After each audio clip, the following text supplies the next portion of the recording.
Greetings, comrades. Greetings, comrades. Thank you. We are about seven. We are about seven in a physical space here at the Forge. Maybe the comrades can introduce themselves from Keep Left SA. Okay, perhaps let me just we start the meeting, then the comrades can introduce themselves after we start. Comrade General? Yes, I'm with you, Okay, beautiful. Okay, greetings, revolutionary greetings, comrades. Welcome to the IST, International Socialist Tendency Africa meeting on the Ukrainian war. My name is Munyaradzi Gwisai. I am going to be co-hosting this meeting. I am from International Socialist Organization, Zimbabwe. I will be co-hosting the meeting with Comrade General from Keep Left in South Africa. The meeting, as you've seen from our flyer, is Ukraine and the new age of imperialist and global disorder. What anti-imperialist and anti-capitalist responses do we need in Africa? This is a major global event that erupted towards the end of 2021 with a serious big power conflicts over the massing of thousands of soldiers by Russia on the Ukrainian border. And this had followed an earlier on Russo-Ukrainian war in 2014. And then on the 24th of February, 2022, Russian forces invaded Ukraine. And the war has been going on since, with major implications, both for Europe, but also at a global scale in terms of imperialist, inter-big power fights and conflicts, effectively a proxy war between NATO and Russia, but also in terms of economic, social consequences. We have decided to host this meeting because of the global implications of this conflict, as well as rising inter-imperialist conflict at a global level, of which this war is but just a manifestation. The IST Africa is made up of groups that are affiliated to the International Socialist Tendency, made up of groups from Botswana, ISO Botswana, made up from groups from South Africa, Keep Left, as well as ISO Ghana, and Socialist Workers and Youth League Nigeria, as well as ISO Zimbabwe. We warmly welcome you all, comrades, who have joined us for this meeting, and we hope we'll be able to share ideas with the overall strategy at the end of the day of shaping up the response of the working class of the left organizations in terms of what is happening internationally, globally. So that is our meeting, which will go on for about an hour and a half. We've got three speakers that are going to speak. If you have time, please go to the chat room and introduce yourself if you are comfortable, as well as any organization that you are with in terms of sending greetings. I will now defer to my co-chair, Comrade General, who will introduce our speakers and some biographies of them, as well as get our meeting going on in that sense. Thank you, comrades. Amandla, thank you. Comrade General, please, if you may proceed.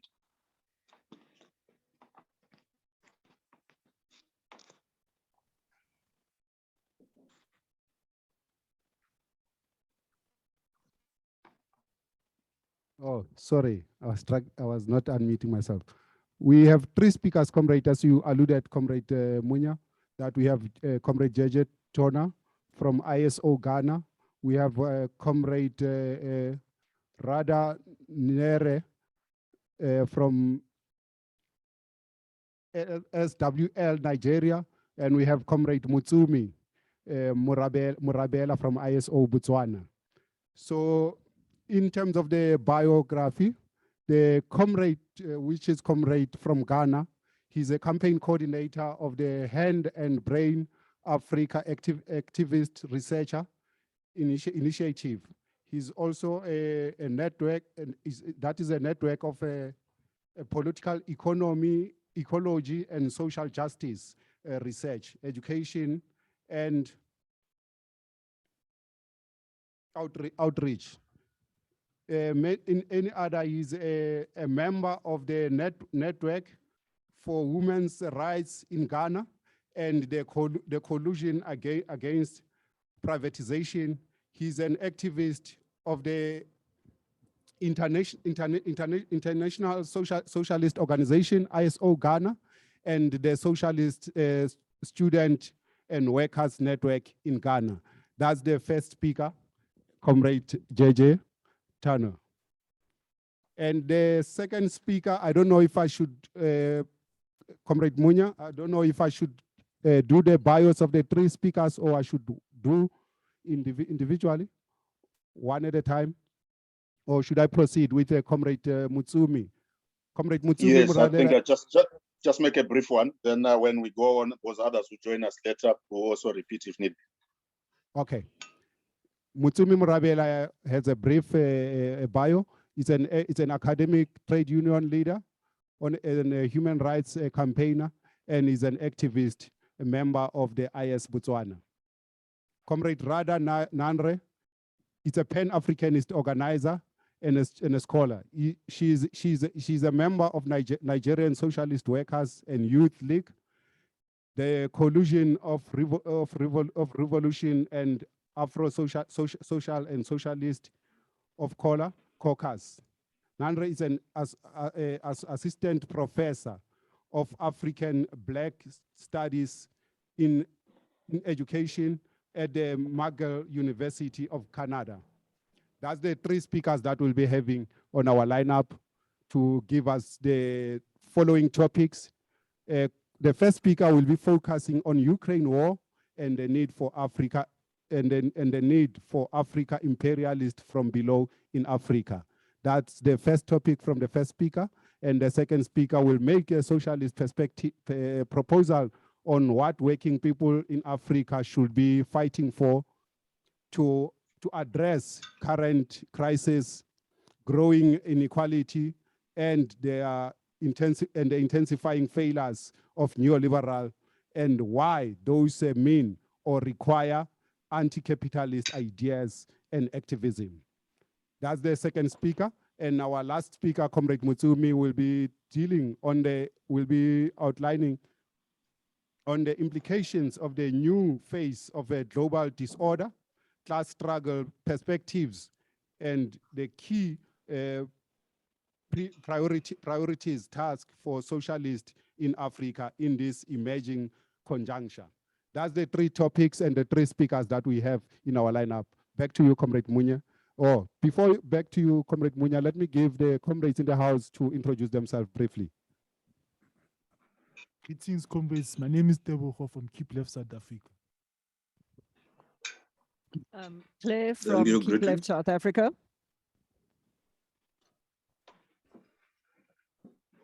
Okay. Thank you. Lebogang, Keep Left. Lawrence and Ola, Keep Left. Thank you. Comrade Kapaz Gachoto, ISO Zim and Keep Left, South Africa. Yeah, thanks, comrade. Greeting, comrades. I'm Musa Kamgenjo from Zim also. From Keep Left, South Africa. Okay, thanks. Back to you, Comrade Munya. Okay, thank you, comrades from Keep Left and so forth, meeting together. Okay, this is good. So hopefully, thank you, comrades from Keep Left and so forth, meeting together. Thank you. So I think we can now proceed. We will start with Comrade Jeche to speak on the, to introduce the new age of anti-imperialist wars as reflected in the Ukrainian war. Comrade Jeche, the floor is yours. Thank you. Thank you, Munyarati. Thank you, General, and thank you everyone for being here, especially the 5 IS Africa organizations, Socialist Workers League from Nigeria, IS Botswana, Keep Left South Africa, IS Zimbabwe and IS Ghana as well. I mean, I think it's an important initiative to do so because the response to the global crisis that is associated with the conflict in Ukraine, I think is becoming increasingly important. One, because of the impacts which directly which are intensifying directly in the economic sphere every day. I think that's something that Nanre in particular will be focusing on, but obviously I think it's inescapable. And the evidence is all around us that, in terms of the prices of fuel, of food, all those type of dislocations, the instabilities on the global financial markets, what it means for interest rates, for inflation, for debt crisis, all of those things are coming into play. On the other side of it, the energy dimension of it also points to the raw material basis of the implications of this conflict. The competition over energy is a key factor. Gas supplies, Russia itself is a big energy raw material provider. And therefore the conflict is around that, in the same way as the United States obviously is dominant in terms of global finance and deploys that capability both as a part of its soft power and also as other ways in which to put pressure and bring about the conclusion that it requires that suits its interest best in this conflict. There is also the directly military and geopolitical dimensions as well. We see that in a number of different ways playing out in places like Africa. First of all, we see that in the Sahel, in terms of the shifting alliances, the role of the Russian Wagner contractors, the same type of private contractors that the United States used in Iraq and Afghanistan and so on. This has become a feature of big powers, to kind of use private military wings, not simply because of how it opens up military markets, but also because it kind of gives a cover to how deeply involved they are militarily and so on. We see that the same Wagner group has been present in places like Mozambique. We see that the intensification of African sub-regional rivalries is going on unabated. Just a couple of days ago, Rwanda is accused of having invaded the Democratic Republic of Congo and vice versa, and so on. We know that there's an intensification of that. Part of that intensification is a direct result of a closer alignment between DRC and Uganda. And Uganda is something that is a country that is throwing its weight around precisely because it is increasingly positioning itself as a stronger ally of Russia in the conflict and so on. Many, many dimensions to it that we can have. We also see that every right-wing government, every right-wing authority, every right-wing influence, globally speaking, whether it is in Europe, whether it is in elsewhere in the world or in Africa, are being strengthened by this war. So it's not simply in the economic sense that we see the most, some of the most undemocratic regimes like Egypt being rehabilitated and given new international status because of its capacity to supply energy and so on. We see Israel becoming, more and more important and so on, even despite its own initial reluctance because of its, its considerations of Russian power in the Middle East, or its concerns about the extremity of anti-Semitic politics inside Ukraine itself and so on and so forth. So there's a whole range of different factors which concern us. And in any case, I think that if we are, and in any case, Africa's and the global South generally, obviously we are permanent, if you like, imperialized formations. Okay, many people use language such as neocolonialism to describe the kind of more or less permanent pressure and bearing down of imperialist and global interest on our politics, on our economics, on some of our social choices, the scope of our social rights and social liberties, how they are defined and so on and so forth, citizenship, rights, LGBT, all kinds of things that are in this process. So the global dimension is absolutely important. And of course, lastly, but no less the least, is the challenge that it poses for us in terms of understanding the kinds of solidarities that can be built or not. Because you see, Ukraine is a particular factor where the intensification of the right-wing politics globally has a dimension which is actually localized in Ukraine itself, which is that this is one of the countries where identity politics has been strongest for a very long time, and that the worst aspects of identity politics are being played out and intensified as we speak. So it's not simply the fact that, Ukraine gives cover to forget what is happening in DRC, to forget what is happening in Palestine, all kinds of things like that. It is also because if indeed it is true that the only way that we can mobilize ourselves in defense against imperialism is to become nationalist, is to become more and more identitarian. For example, to become anti-Russian, even if we are in Ukraine itself, despite the existence of a large Russian-speaking minority and so on and so forth, then actually we're in trouble because of the social configuration of many African countries and so on. Let me also point out that obviously there are many, many dimensions and explanations to this, okay? The United States, the NATO countries have led with the narrative that this is essentially about the conflict between autocratic regimes. They don't say anti-capitalist or anti-neoliberal regimes. They couldn't say that. They couldn't say that these are regimes outside the system, the way in which they could have pointed to alien backward forces, Islamists, and ridiculous people from the global south in Afghanistan and Iraq and all kinds of atavistic primitive loyalties in Yemen. They can't honestly say that. They can't honestly say that because, as I said, Russia is a key part of the global neoliberal market in terms of its role in energy. Is one dimension to it. It is also a key part, and some of its key allies like China are a big part of the global manufacturing, financial markets, and so on and so forth. So you can't make the claim that these are interests that are in conflict, and these are interests which emanate inexplicably from outside the system, and the system as a whole must guard itself. You need require a different explanation. One of the explanations is, for example, that this is a conflict between autocracy or authoritarian leaning and more liberal democratic leaning regimes. I think it's easy to show how patently false this is. When Saudi Arabia refuses to fall in line in terms of acceding to American demands to isolate Russia from oil markets, from the operations of OPEC and so on and so forth, the choice that Joe Biden does is to go and visit Saudi Arabia, regardless of the role of its human rights and so on and so forth.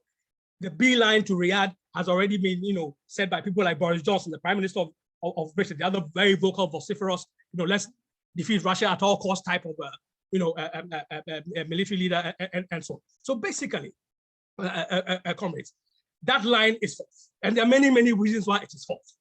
It is a particularly dangerous line as well, I think, in my view. You see, because I think that one of the things that it does is to universalize a particular notion of democracy, especially the forms that have first became manifest in the Western world and are being greatly universalized. For example, electoral competition. We would argue that actually that is a very poor, weak, unambitious, low level of definition of democracy. We can come to that. But the fact is that by saying so, we also make us there's a static concept of democracy that once you achieve it, that's it. Whilst we know that in those same countries that are preaching democracy, there's a massive attack on democratic rights going on as we speak. The United States, for example, we see that whole sections of the African-American communities are being disenfranchised because of new electoral reforms, including outright gerrymandering in terms of the rigging of constitutional arrangements, excluding people on the basis of their clashes with the law enforcement, so-called justice regime, and of course, if you understand the kind of racialized society that the superstructure in the United States is, the reason why something like Black Lives Matter can arise, then obviously it's no surprise that 1/3 or 1/4. Thank you. Just hold on, Comrade.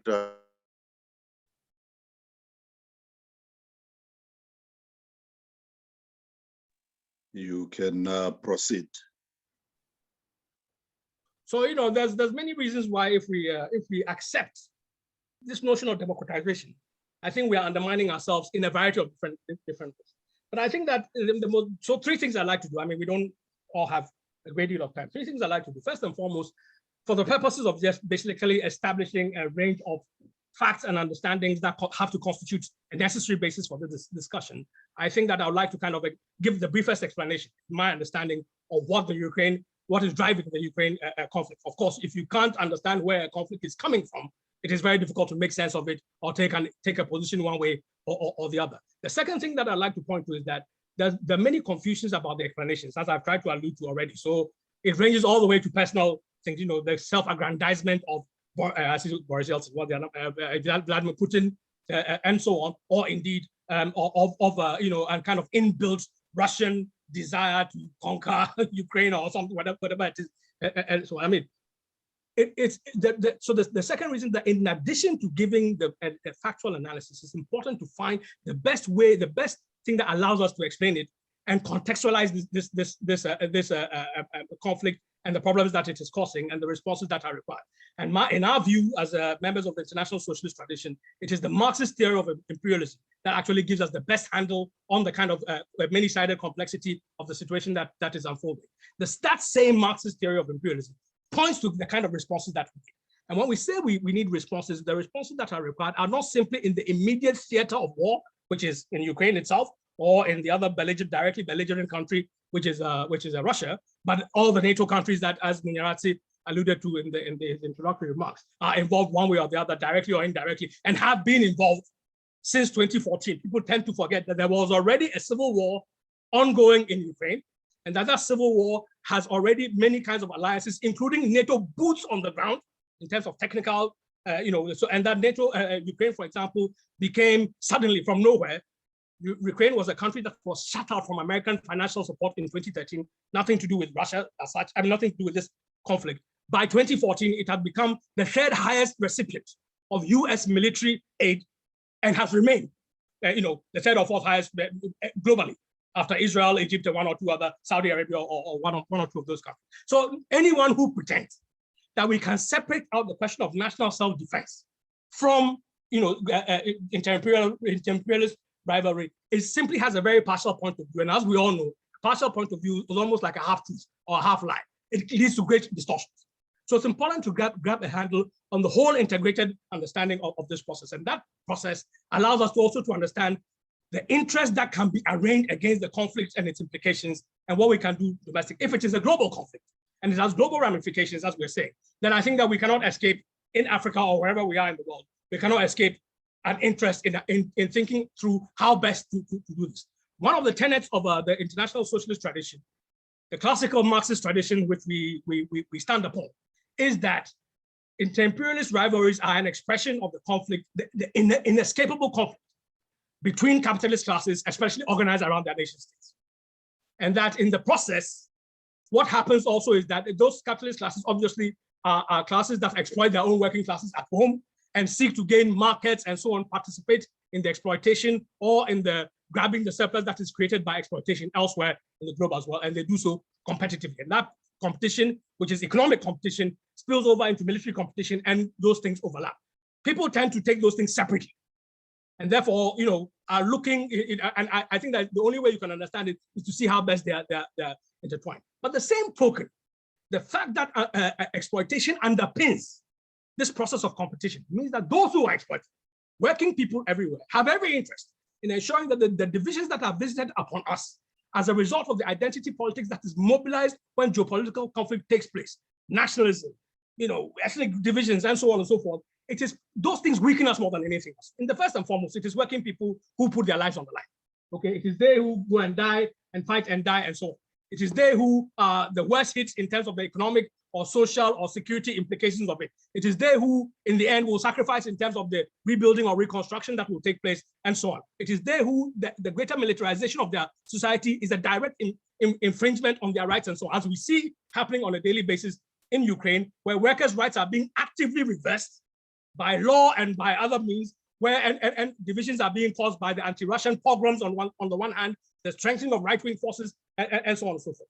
So no one can question, no serious revolutionary, no socialist, no even broad progressive can question the necessity of opposing Russian imperialism forever, or in particular in this instance. It is an aggressor. It crossed the line in February 24th and so on and so forth. It is an aggressor which overturns other Russian traditions that could exist or have existed previously in Russia.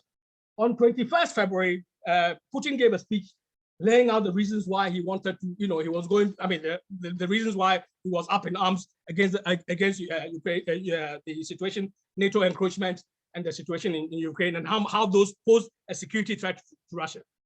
And one of the things that he did was to single out Lenin, the revolutionary socialist leader of Russia after the workers' revolution in 1917, Lenin, for attack as being one of the primary causes of the,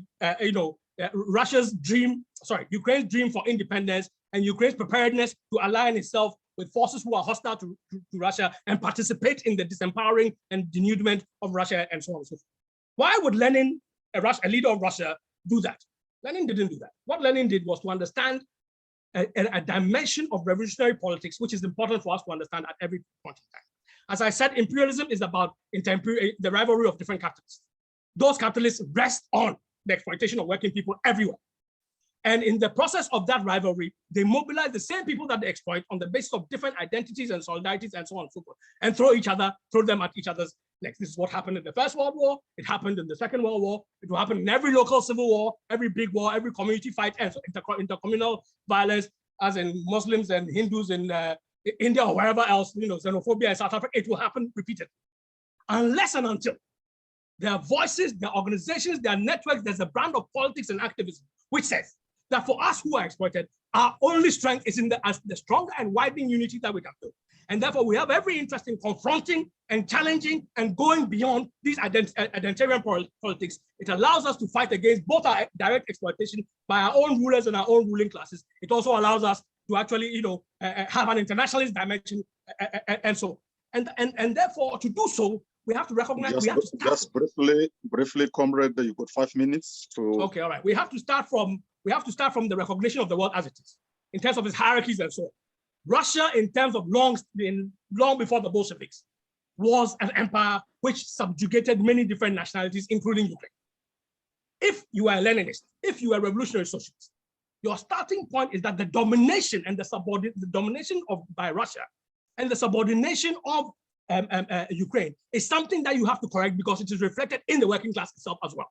It is reflected in terms of different advantages. So if I'm living in Germany or in Britain right now as a Black person, or in the United States as a Black person, obviously racism affects my life chances, my opportunities, and so on. If I'm a working class person, even more so. If I'm a woman, even worse. If I'm gay and lesbian, 10 times worse, so on and so forth.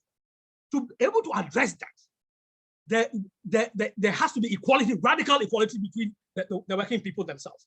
So given the historic oppression of Ukrainians in the name of Russian superiority, the only thing that you can do to give some balance is to ensure that Ukrainians have full rights. If they want to use their languages in their schools, they should do those. They should have the full rights all the way up until, if they choose democratically to secede from the Russian Empire, it is their right to do so. And Russian revolutionaries have every reason to support that. They support that because that is the best way of proving your correctness and your sincerity and best way of cementing your solidarity with the Ukrainian ruling classes. But it's also another thing. It is the way in which cementing your solidarity with the Ukrainian working classes can weaken their reliance on their own ruling class.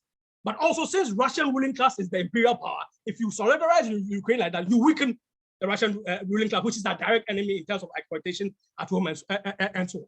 This is a necessary part, a necessary ingredient of our politics. Ukraine, since independence in 1991, this conflict that we are talking about has been on the cards. It has been on the cards because everybody understood at the time that the Berlin Wall came down, at the time that the new settlement was achieved which allowed, for example, Germany to become unified, the condition was that NATO will not move its troops, will not move its influence, will not move its alliances any step closer, further in Eastern Europe towards what was then the Soviet Union, or what today the rump of it is Russia. In other words, the expansion of NATO beyond the borders that its sphere of influence that was already established by 1991, when the Soviet Union finally became dismembered, would be a direct threat to Ukraine. Nonetheless, to Russia. This was understood. So if you look, every type of US geopolitical strategist has always pointed to either do not provoke, but the expansion is a reckless thing it will provoke, or actually do that and provoke, because the Russians are weak. By the time we finish with them, by the time they can respond, they will be so incapacitated that their capacity to be a regional power, a global power, would have been reduced. And if everybody understands that the last line that you can draw is Ukraine. That once you remove Russian influence in Ukraine, once you switch Ukraine's ship's camp decisively, not trying to balance between two imperialisms as it has done up until 2013, 2014, which, by the way, in terms of any definition of national liberation, gave it more room for maneuver, because it could gain from Russian investment, it is when it shifted that decisively into the US and NATO camp in 2014, I think its room for maneuver has actually reduced. And that if you are thinking in terms of national self-defense and you equate that with national liberation, you are making a mistake. National liberation ought to mean greater freedom from foreign interests and from imperialist control. This is not what is happening in Ukraine. National liberation also had to mean that the social rights and the equality within the country itself, the undemocratic hierarchies that exist in terms of what are reduced. So, for example, if there's ethnic hierarchies and women have a particular status, and so on and so forth. All those things have to be used in the manner in which I'm describing that Lenin and co conceptualized and practiced in terms of their politics in relation to self-determination and equality between the Russian working class and the working class of the oppressed nations around which have been subdued by the Russian imperialist forces and so on. So this has always been on the cards, except that there was a faction in the United States government from the late 1990s, which saw that the time to exploit Russian weakness and expand NATO beyond the agreed limits would be precisely then. And they did so, and the idea that by then the United States was a sole global unipolar power and so on and so forth gave it greater more encouragement. 9/11 fed into that, when George Bush and co, the project for the new American century, basically thought that we will translate our overwhelming military superiority and the fact that our key rivals on the global scene is totally destabilized and weakened, we will translate that into a global grab to reconfigure the kind of. You look at speeches like that given by Strobe Talbot, who was the Undersecretary for Defense in Bill Clinton's thing. They lay out quite clear, and those who oppose them in the security establishment also laid out the arguments countering that, which argument till today are highly relevant and are constantly marshaled and updated in terms of the danger and the provocation that NATO constitutes and so on. When we talk about national self-determination, we do not necessarily equate it with national liberation. Nor is it the case that from the point of view of human liberation, it is always necessary to put the national first. I'll give you one example.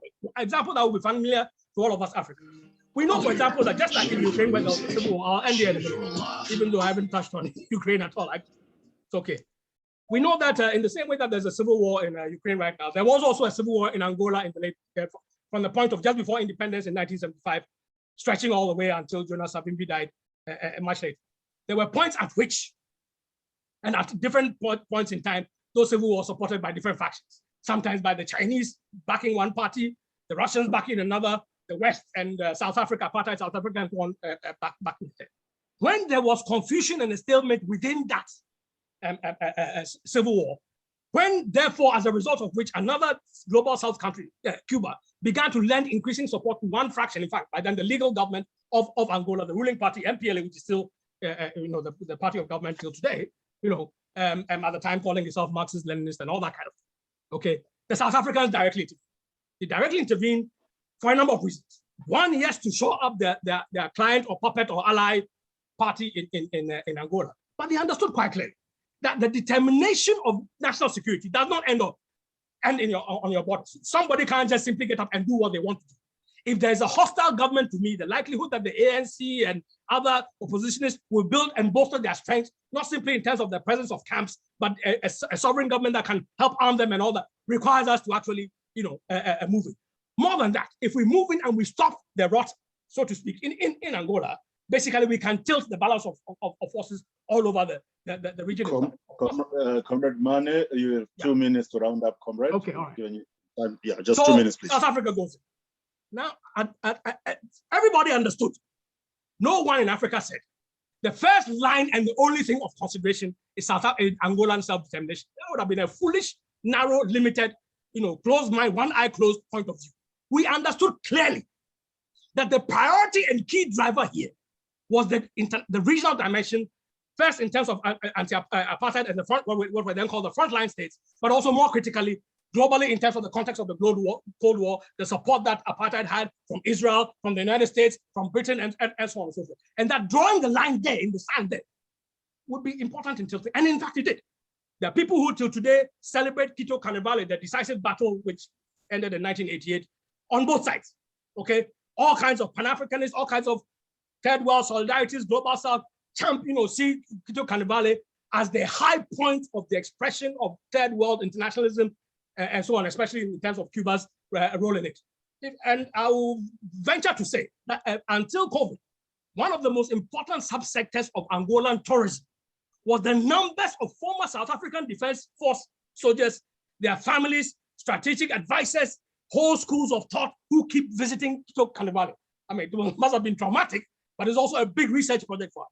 We never said, for example, that our first and only concern has to be, national self-defense for Angola. We understood clearly that actually, as important as that was, if we did not focus as much or even more in terms of the actual dynamic of what was taking place in that international, cross-national, regional, global dimension, we will actually be distinct. So those who would say that if you talk about NATO, you are denying the legitimacy of Ukraine's self-defense. You are denying that Ukrainians have agency and so on. So it's a bit nonsensical and it's not actually looking at the facts. And the last thing I want to say before I round up. Okay, thank you. The last thing I want to say before I round up is this. When we talk in terms of, the implications of imperialism globally, we have to understand that is taking place in two other respects. It is taking place in the context where global neoliberalism, as an economic ideology and as an economic practice, is falling into disrepair, rapid disrepair. This has been a persistent feature of the aftermath of the global financial and economic crisis since 2008, 2009. And basically, it's not simply Sri Lanka. We know what is awaiting all of Africa and so on. This is something that predates what is happening in Ukraine, but has intensified it. It will involve the reconfiguration of different influences in terms of global policy choices and so on, and it will affect us. But it tells us that what this says is that the system is going into the type of crisis where instability will become more rife, where inequality will become more rife, where conflict and scramble over resources will become more rife. And that scramble over resources is intensified by another dimension that is taking place, which is that the climate crisis and the role of raw materials and so on. I won't go into it now. Let me just, the final point is that there's global the interplay of global geopolitical conflict is intensifying. It doesn't start or end between NATO and Russia. More importantly, there's the NATO and Chinese thing. In the same way that during the Cold War, nothing that the Soviet Union did or the United States did in Europe was without a view to what its impact would be in Germany, on Germany and German unification. No one ever did that. For the United States, they understood that if we are pushed out of Germany, if Germany becomes unified and is no longer under our military ambit, we lose our status as a European power. In the same way as that same thing is understood by Russians in Ukraine today. Let me leave it there. What I'm pointing to is that unless we have a clear understanding of imperialism and the necessity, the absolute necessity of combining our struggles for rights, for greater democracy, against exploitation, for building, Pan-African and wider solidarities, for building class international, unless we understand that in a manner that allows us to combine anti-imperialism with what Nare is about to talk about, anti-capitalism, we will be lost. And unless we are able to step that up now. Thank you. Actually, comrades, and the role that socialists can play, I think is very vital in that. Thank you very much. Thank you, Comrade Jecha. Thank you. A very powerful speech, a bit on of our time, but it's introductory speech, so it sets the foundations for our discussion.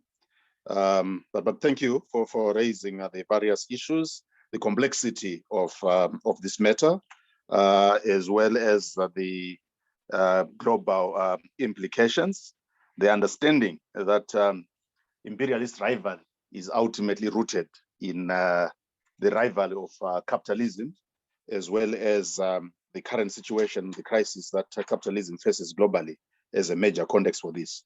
Right, so without wasting further time, we'll move to our second speaker. What we'll do is our speakers will speak, then after they finish, we'll then have a question, answer, comment session for participants to come through.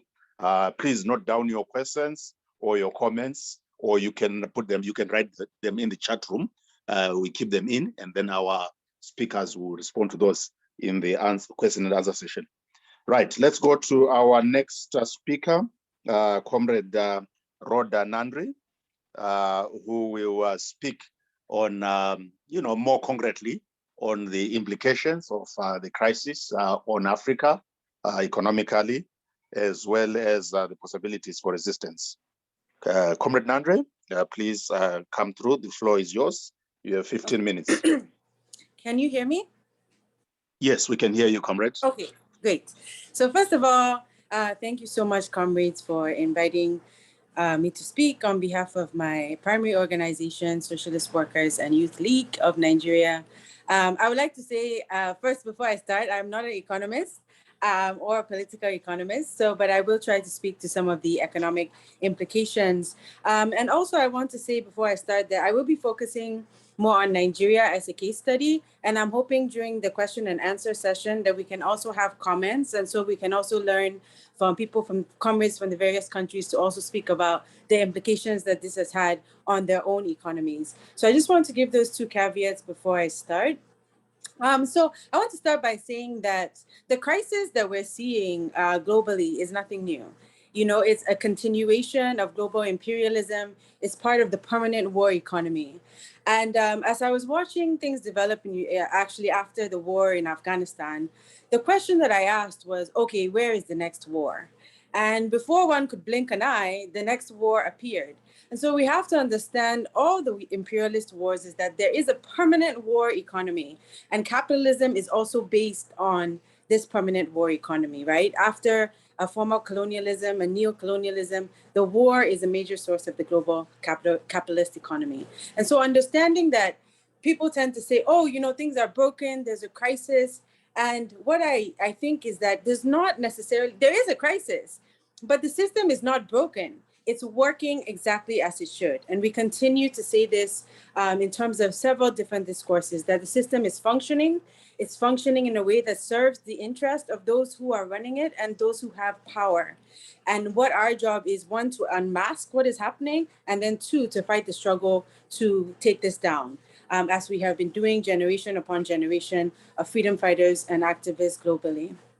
So one of the interesting things is just also about how this global crisis is depicted as something new and shocking. And I was reading some of the reports on the impact of the crisis, of the impact of the war in Ukraine on Africa. And the IMF actually put out a report, as it always does whenever there's a crisis. I'm not sure why the IMF or any bank is the knowledge keeper on crisis globally, but of course they're the ones controlling the discourse. And they describe the development and the impact on the African economy as shocking. And of course, this is not shocking, right? All of our countries, right, especially, and I'll use Nigeria as an example. Nigeria is a dependent peripheral economy. So it's subject to shocks, right? It's a commodity importing company. We import almost everything. It doesn't matter what we have in our country or the resources that we have. Almost everything is imported, right? From toothpicks to wheat to pencils, almost everything in our economy is imported, right? And we also have a mono economy, right? Most of the money within our economy comes from just a single source, which is oil. And many African economies are structured in this way. They're not diverse economies. And so they are, of course, going to be subject to global shocks because of the lack of independence, because the lack of self-reliance within our nations and our dependency. So anything that happens, any little shift, and this is not a little shift, it's a massive shift, right? And so when these things happen, our economies will be the most affected. The poor and those who are marginalized will be the hardest hit. And this happens time and time again. So what we have to say is we are seeing the same story. It's like watching a bad film in repeats. And we have to understand how can we continue to help people to understand that we are trying to break this cycle. And so some other aspects of, you know, what's happening, for instance, in Nigeria. Nigeria is a powder keg. It's just waiting to explode, right? We have problems of youth unemployment. We have over 18 million children in the streets who are not in any kind of formal education system. We have hunger, and we also have somewhat of a decline in radical left politics. So I just want to go through, I want to spend more time on some of my suggestions for solutions, and hopefully that will also bring up a lot of dialogue later on in the discussion. But some of the economic effects, some of the anti-capitalist analysis that I want to do is, we can see what is happening as an impact of the war. One is the rising food prices. And this is a natural consequence of import-driven consumption. So for instance, in Nigeria, we import staple foods, we import flour, which of course, we import wheat. And wheat, of course, Russia is a major manufacturer of wheat. We import and noodles, spaghetti, all of the things that the current capitalist economy encourages us to consume foods that are not necessarily produced in our countries. So we have this crisis of rising food prices, and we see this rising every single day in the country. there's massive food insecurity. There's an estimation that putting the number that Nigeria will have 116 million people that are food insecure. 116 million people that are food insecure. That's more than the population of several European countries. And so Nigeria is going to be a huge hunger spot, 103rd in the economies. And it's estimated that the Nigeria's cost of living will make it almost impossible even for expatriates to live and survive on the current prices of food. And so we also see the impact of oil. Nigeria, of course, everyone knows, has oil, but we import oil, right? And so I'm just trying to draw some threads for you to understand that this is a continuation of a crisis, right? It is not a new crisis. It's a continuation of capitalist empire. And so Nigeria is an importer of refined petroleum products. And so the price of oil, of course, is going up because even though we have oil, we do not produce oil that can be used. So we see that there's fuel scarcity. This has an impact on electricity, which is already completely unstable, and just a multiplier effect in terms of rising costs of transportation, rising cost of Uber, which a lot of young people and women in cities have become dependent on these ride-sharing services. These costs have increased by 100, 200%. And we continue to see rising prices across the economy. We see massive inflation. The price of rice has increased to over 34,000 naira a bag, which is astronomical. People cannot afford food and people are really, really suffering in terms of hunger. And then what we also see, which is kind of a little bit below the radar, is the continuation and expansion of US imperialism. As we see this opportunity to organize, the imperialist powers are also seeing this as an opportunity to increase our dependency on them. So we see that the US continues to make moves to expand its presence in Nigeria. We see now there was a just a few months ago, while this war was raging, a 537 million naira dollar consulate was formed, is being built in Lagos, which continues to encourage Nigerians to apply for US visas that they will not likely get, and also encourages them to leave the country. We see the expansion of NATO bases across Africa and the continued proliferation of US military aid to fight the various wars that they help create in terms of the war on terror in West Africa. And so this deepening crisis that we see in Ukraine, we also see that who is deepening this crisis? Well, one, our national elites are deepening this crisis. They continue to engage in wanton state theft, right? They're stealing all the money. And, I think we need to really debunk some of this language that we use. We use the word corruption, but honestly, what is happening in our countries is beyond corruption. I mean, corruption cannot actually in any way define how severe the theft. We just had in Nigeria primaries, and people were given in cash envelopes $25,000 to vote for the various choice for the ruling parties. And you can imagine that this is a country where there's a national strike. The academic staff union has been on strike for over 3 months. Students have been out of school. There's no money in the economy. And this sharing of money, which is actually state resources, our state resources continue. So these leaders are really deepening the crisis. And I don't know, I'm wondering why this has not really been on our radar. On June 2nd, African leaders and the head of the African Union actually went to Russia to actually negotiate how they can get more wheat imports, right? And how Russia can actually assist. So this cap in hand, going to whatever imperialist power we can find, whether it's China, whether it's the US, whether it's Russia, our leaders continue to exploit our people and then go to the imperialist countries and beg cap in hand. So we have a double blow. We have one, the suffering internally, and then two, the disgrace that it is to actually have no dignity in the community of nations. But we're always going, our leaders are always going, shaming us internationally, begging for what they could do. They didn't go to the farmers in Kenya. They didn't go to the farmers in Nigeria or in South Africa to ask, how can we solve this food insecurity crisis? They went to Putin, right?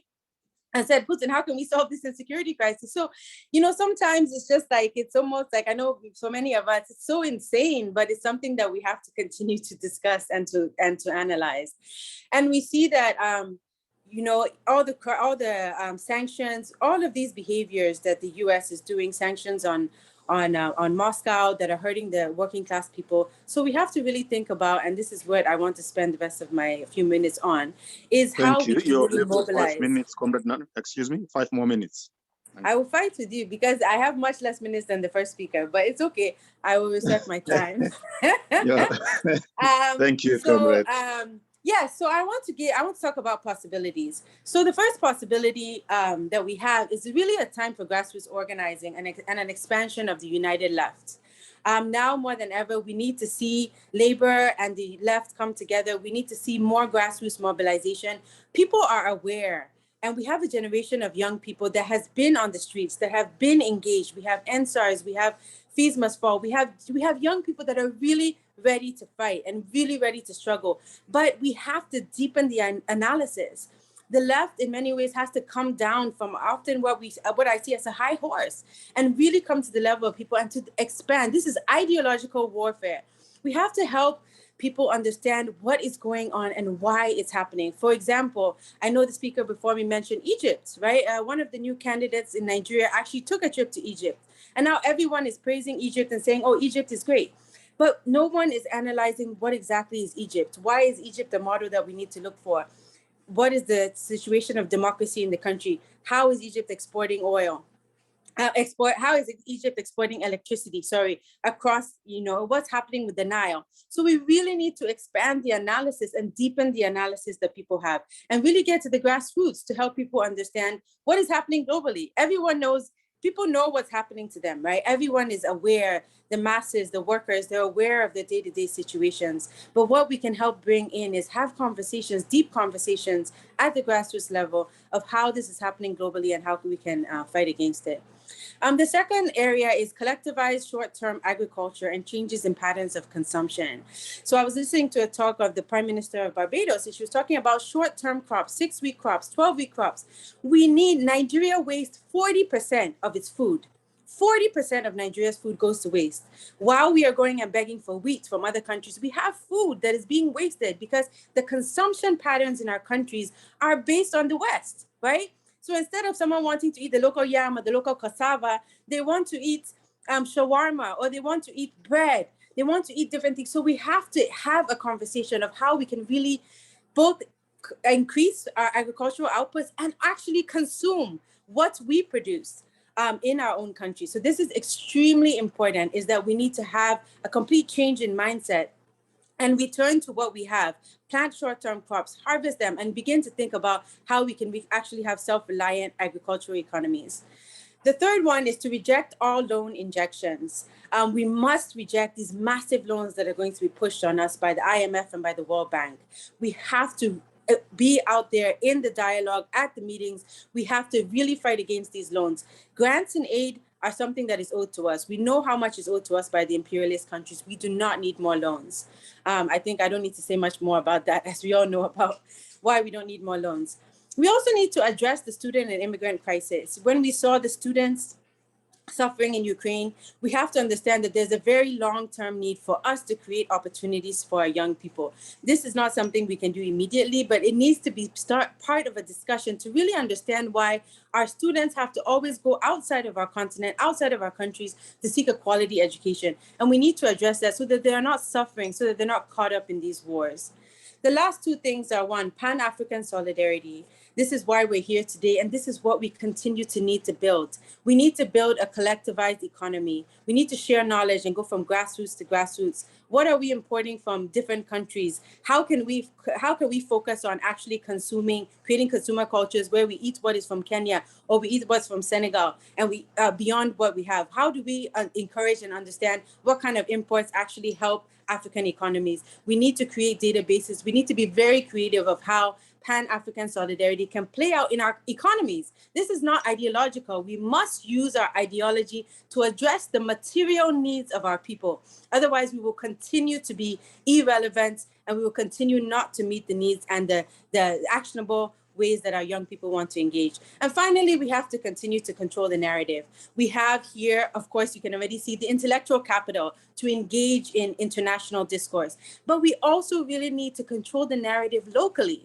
We need to really change the way that we speak to create language that is very understandable, to take our knowledge and really take it to the level of the average person at the different levels of education. In Nigeria, maybe not in other countries, our education system is so poor that the level of literacy and the level of critical thinking is really low. And this is not to insult people's intelligence, people's knowledge, people's ways of being, but to really understand that the language we speak, the information that we transmit needs to be broken down into information that is easily digestible and understandable. We need to put it in our local languages, and we need to really engage in very different, we have everything that we need to do this. We just need to pull together and be creative and imaginative in the ways of fighting global capitalist empire, and to not allow this crisis to destroy what we have worked so hard to build. Thank you.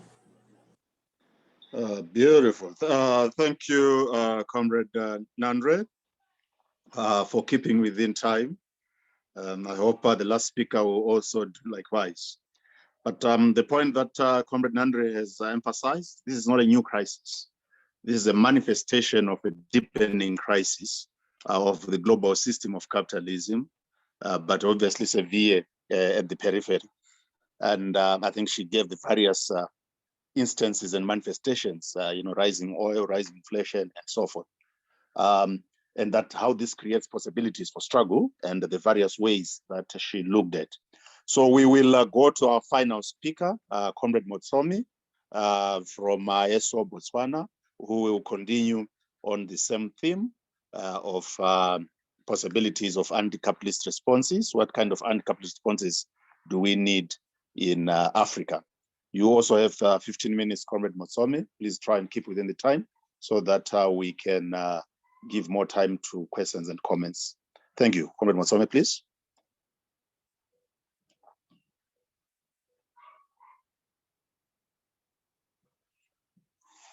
Comrade Motsomi, are you there?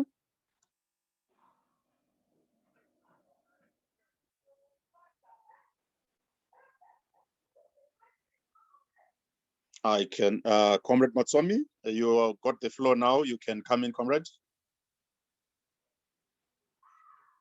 He should unmute, huh? Maybe he needs to unmute. Okay. He is a co-host. Yes, thank you. He must be able to come in now. Motsomi, please go ahead.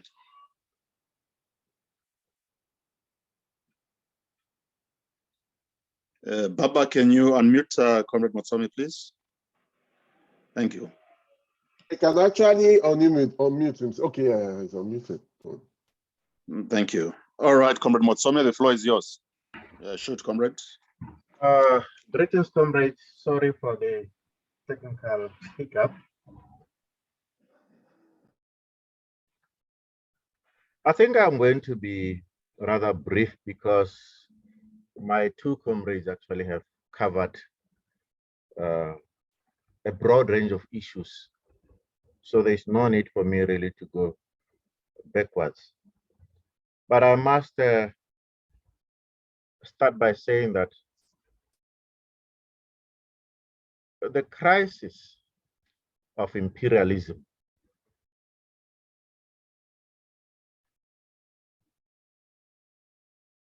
it's a deepening crisis of capitalism expressed in its mode of production, of accumulation, of profiteering,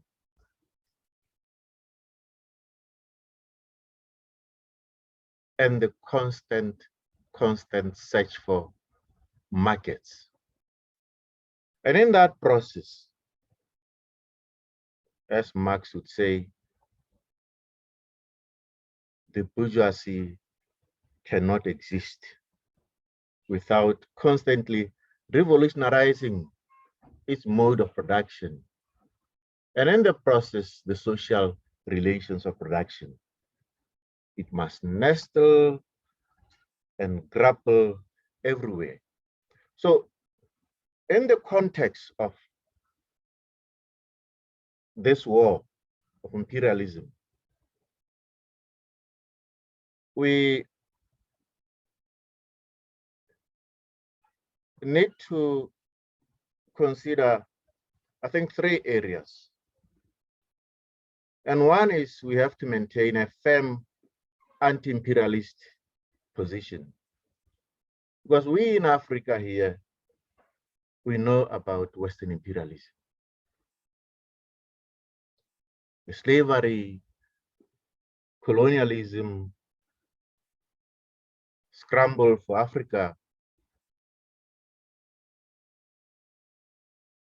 and even more recently in Africa here, with the Bush regime,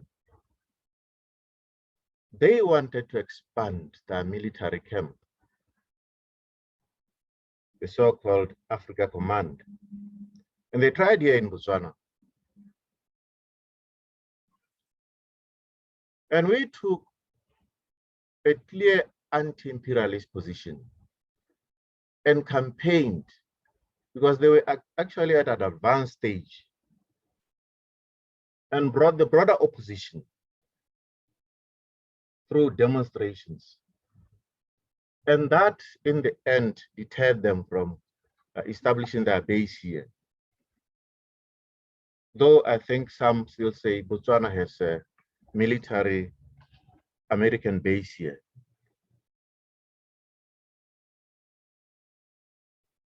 But we have also to relate this with the current war of Putin on Ukraine.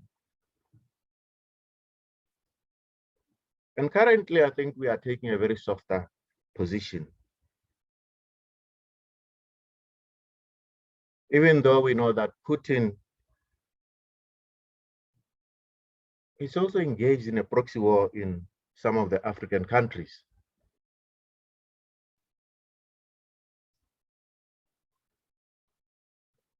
Recently, we saw at the UN, when very few African countries fear to take a very clear position to condemn Putin's invasion of Ukraine. And worse, more recently, the AU was meeting Putin, hand in cap.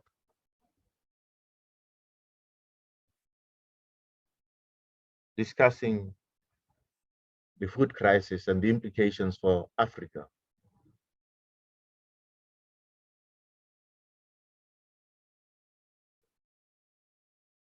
That takes me to the second position, the political sphere. We have to have a very clear anti-imperialist position. Neither Russia or US imperialism and its allies. Our political sphere is very important because Stalinism still has its roots in Africa.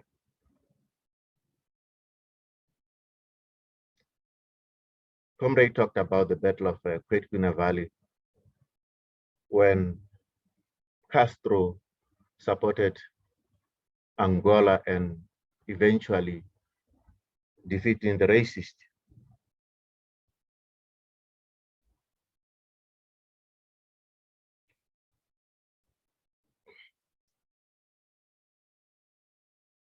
But you see,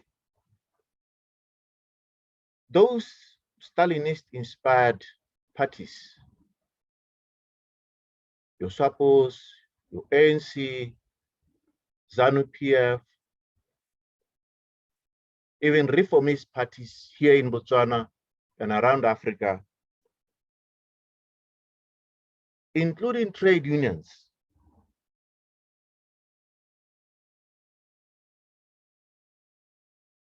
are more likely to see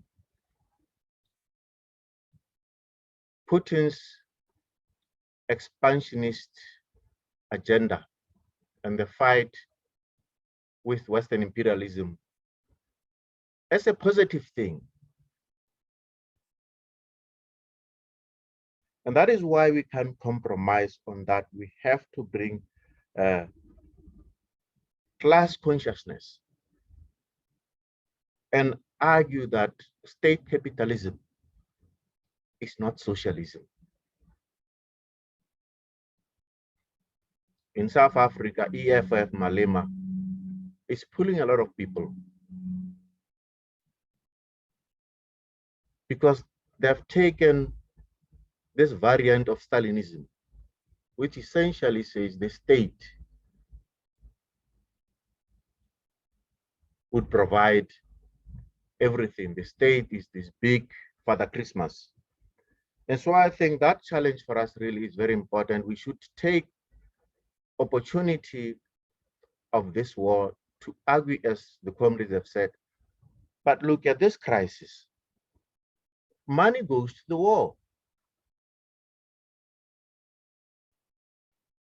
In all countries. In US, 50 billions is going to the war. But we know that ordinary Americans are suffering. The inflation, the poverty, the inequality, the health issues, this money should be going to fund the social welfare program. And that takes me to the last position on the economic sphere, that we should really argue relentlessly that welfare, not warfare.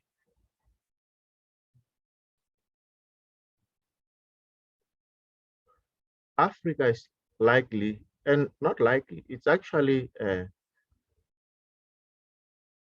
facing more harsh, devastating ramifications of this war. The food crisis, fuel crisis, deepening already dire situations of unemployment, poverty, inequality,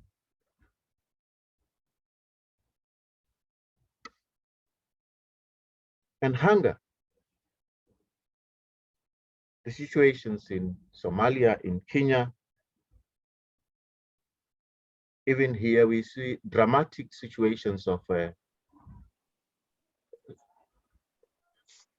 social ills that come from taking money from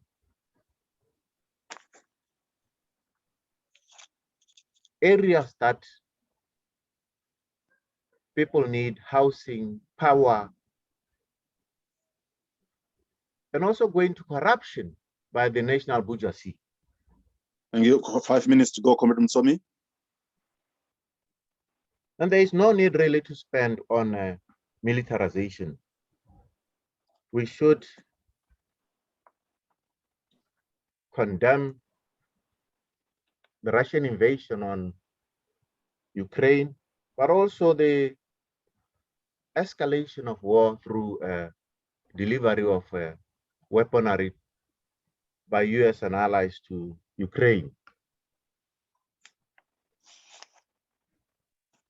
And in opposing this war, we come back to people again.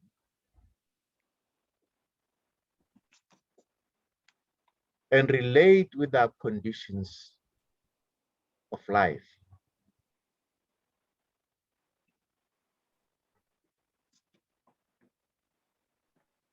And in that relation, we demonstrate that capitalism is not tenable, it's not sustainable, it brings conflict, it brings war, it brings misery, it brings poverty. And for us as revolutionaries,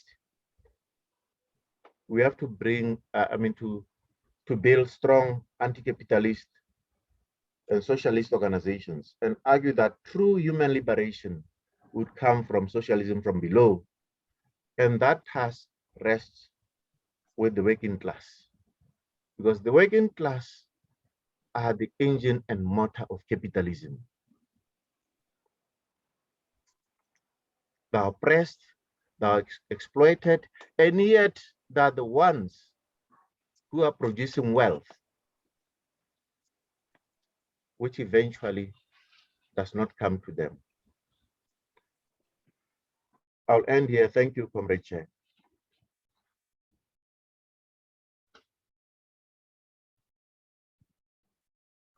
Thank you very much to the three powerful speakers in sharing their perspective on this powerful discussion. So we are now going to allow everyone who has any questions or any input to the presentation to raise their hands and ask any question or to have their inputs here. So that's the Q&A session that we are now on. Any hands, comrades? Any questions to the three speakers? Thank you very much again, the three powerful speakers that we had. Raise your hand, comrades. It's working. Comrades, am I still audible? On the virtual side there? They're audible. There's a raised hand already here. Okay, thank you very much, Com. Okay, I can see two hands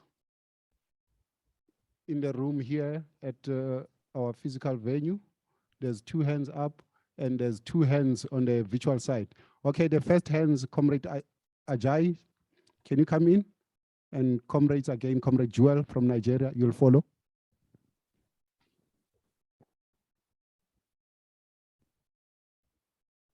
Come in, comrade.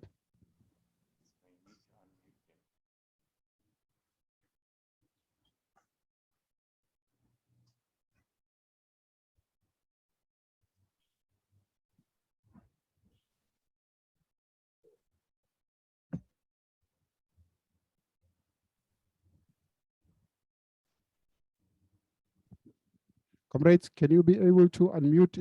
Hello, comrade. Can I come in to quickly ask a brief question from Comrade Tano? Okay. Who has really talked with perspective on the Ukraine-Russian war. It is so devastating that at this moment, even though the Western countries cannot stop Russian from invading Ukraine.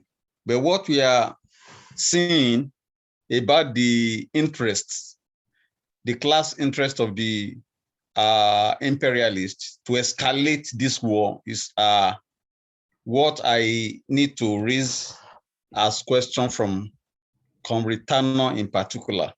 You know, the implications of escalating this war, you know, by the Western powers. You know, I think at this point in time, the profit interests about the country resources and the imperialist, you know, control really override the looking at the interest of the poor masses. Because you can see how the Ukrainians were scattered across Europe, you know, and the destructions, you know, by Russia with impunity, you know, yet the capitalists don't even shift ground to think that they have to find a way of compromise to call Putin to order. But what we are seeing is contrary day by day. They are ready to supply more wars. You know, Comrade Tano give the statistics about the data, the cost of the war. But what is the implication of escalating this war beyond this stage? Because supposing Russia were able to overcome Ukraine, you know, what do you think will be the next stage? Because I'm not thinking that the Western power will also withdraw if they cannot withdraw at this stage. That's my question. Thank you very much, Comrade Jewel. Comrade Wiseman, come in.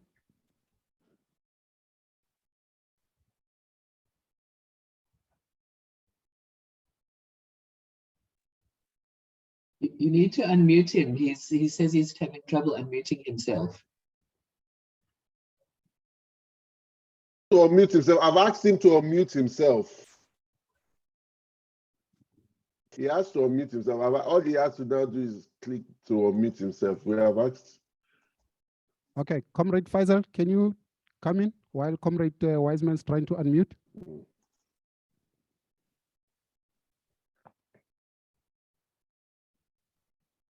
Comrade Wiseman? Comrade Faisal, come in.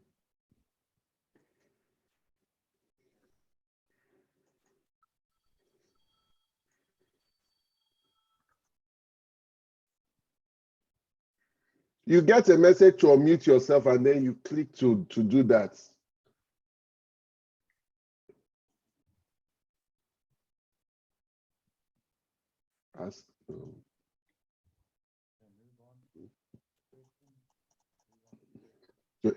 Okay, Comrade Kirsten from Botswana, can you come in? Yeah, comrade, thanks a lot for to all the speakers. I think that was quite powerful and lots of facts also. I have maybe just one comment that, of course, as revolutionaries, I think we should not shy away from situations which are not clear and are complicated and are also subject to very dynamic change. I just want to comment on one thing Comrade Yeye from Ghana said, that actually national liberation is not what is happening in Ukraine. I'm not sure whether we can categorically say that, because when I look back at the very beginnings of, even before the actual invasion to Russia, there were lots of interviews with Ukrainians where one part said, no, there will be no invasion, no whatsoever. In the eastern part, said, no, we have war here every day since the last 10 years. And I think that reflected probably the vacillation of the Ukrainian ruling class, whether they should orient towards the West or they should orient towards Russia. I think that is one thing which was dynamic.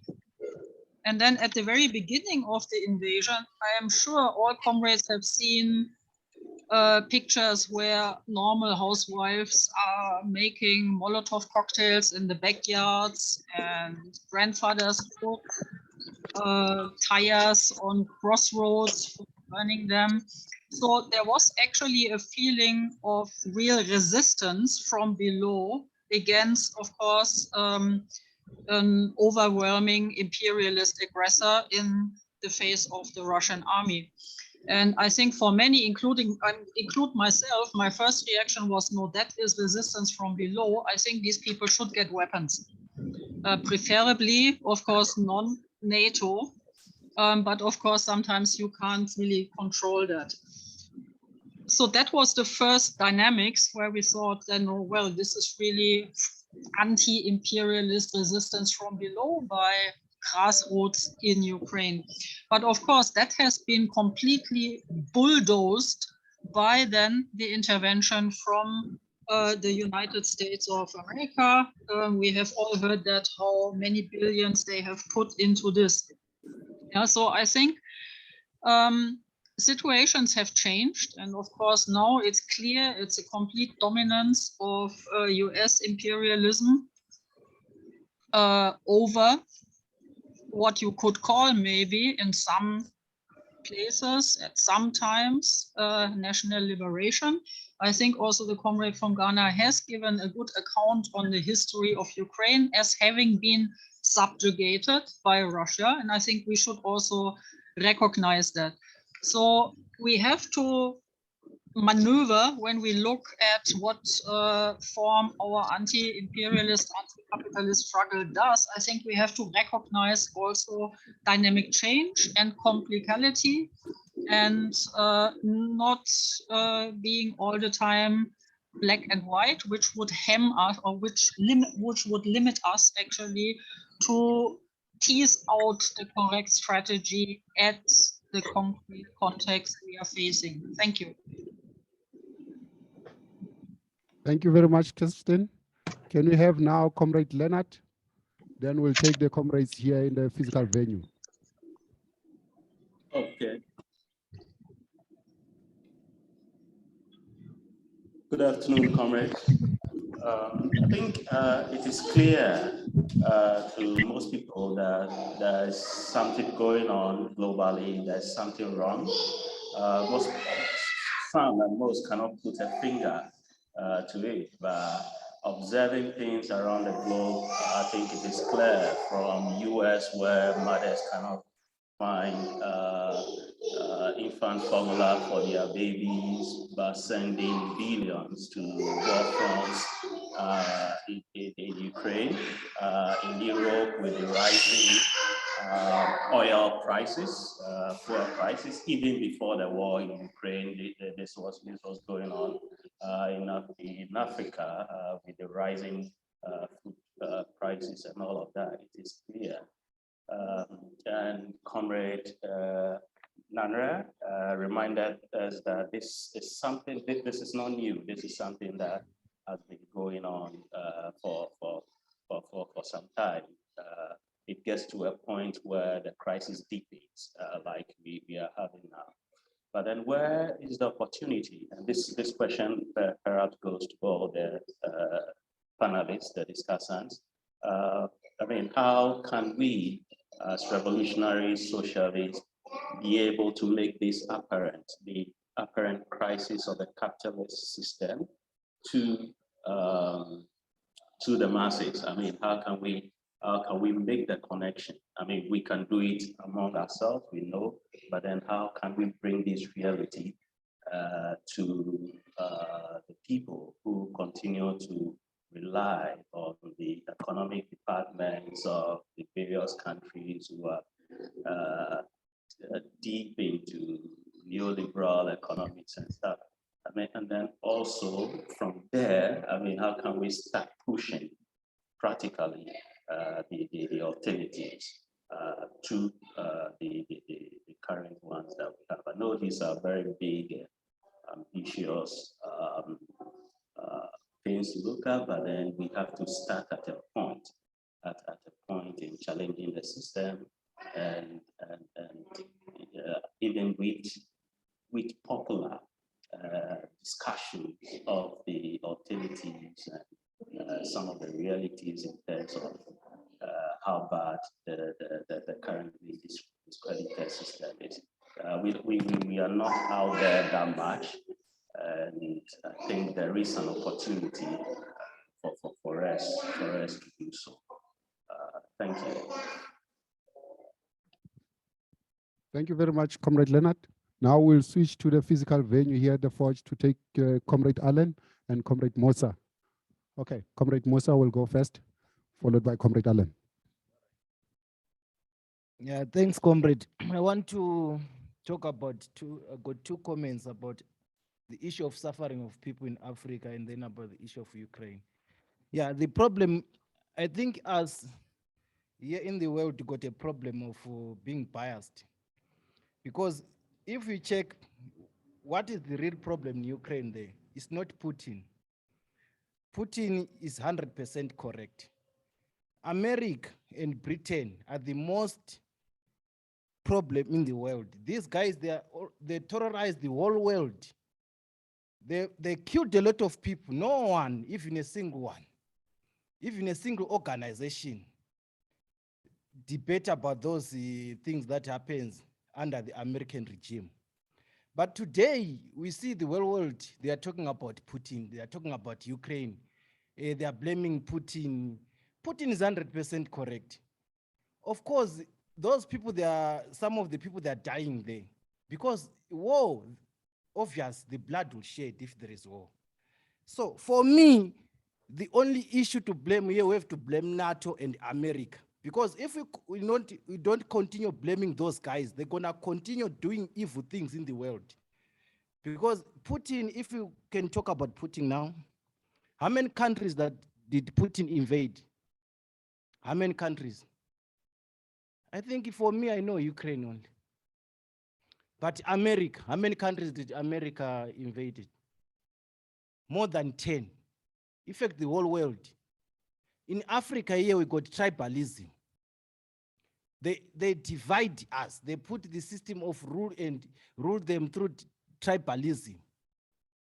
It's America who are doing those things. But we are not condemning America. The whole world is not condemning America. They are busy blaming Russia. Russia is not a problem in the world. Russia, they never done even a slave trader to anyone. They never teach anyone to speak their own language by force.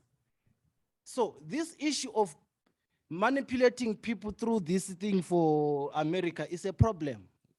It's a problem. We're not supposed to sugarcoat the fact here. America, we must blame America direct. We have to sit down and blame America direct. America, you are the one who is causing the problem in the world. Here in Africa, we are suffering because of America. These leaders that they are ruling us in Africa, it's not our leaders. America is choosing these leaders for us. That's why you see today in South Africa, Ramaphosa here is supported left and right by the media. Why? Why Ramaphosa, the media love him so much? Why? Why list the more, to me, Ramaphosa is the worst president, to me. I don't know to others, to me is the worst president I ever seen in South Africa. Because it's being used by the West. The media is protecting him. And this issue of of education, I can see people every time I see the professors in the whole continent of Africa, they go and address people from the university. They don't go on the street and address people on the street. They just like to address people in the university. Those people in the university, most of them, they are captured by the Western system. That's why they choose the leaders there. They come and lead us. These leaders is not for us. That's why they get everything that side in America. They're given orders what to do. You see? That's why we're talking today, people in Africa, they are suffering. People in Africa, they're not supposed to suffer. Because Africa is a continent with everything. Why there is hunger in Africa? Oh, so right. Okay, I'll comment next time because I mean, I'm angry because of this thing of Africa. We're not changing. Sure. Just to come back to the last speaker, we certainly can agree that a major aggressor in the world that affects everyone's futures and has interfered for a long time in Africa and the rest of the world is America, and alongside its ally NATO in Europe. But Putin is not some saint. Putin in Russia overturns democracy. He is a dictator and expansionist in his own right. The comrade forgot that it was Putin that has propped up Assad in Syria, who overturned the potential democratic gains against the Assad dictatorship there, have financed, have slaughtered, have used their weapons, their aircraft to subjugate the uprisings in Syria. So he's not some pure holy saint. The involvement in Africa is for future interests of building market alliances in relation to the competition between Russia and America. These are two giant economies competing with each other for influences across the world. I want to just come back to the question then by comrade from Botswana, Kirsten. Is it a national liberation struggle? And I disagree with that, because in a sense, it would be trying to remain independent both from Russia and from the West, if I'm going to call it a struggle for national liberation. I can say it is a struggle for self-defense from a major aggressor in the area, which has been exacerbated by the present president's alliances and seeking to move the gambit into an alliance with Western imperialism, with NATO, etc. When we talk about, so in a sense, we argued earlier, or some have argued, or not clearly, We support neither side methods in this war. I'm talking about NATO and I'm talking about Russia. Russia's aggression and NATO's aggression. We also support neither side's tactics. We don't support Russia, NATO and Americans' sanctions against Russia. The oligarchs in Russia are not going to be affected by this. They've got enough money in their pockets. They've worked that out.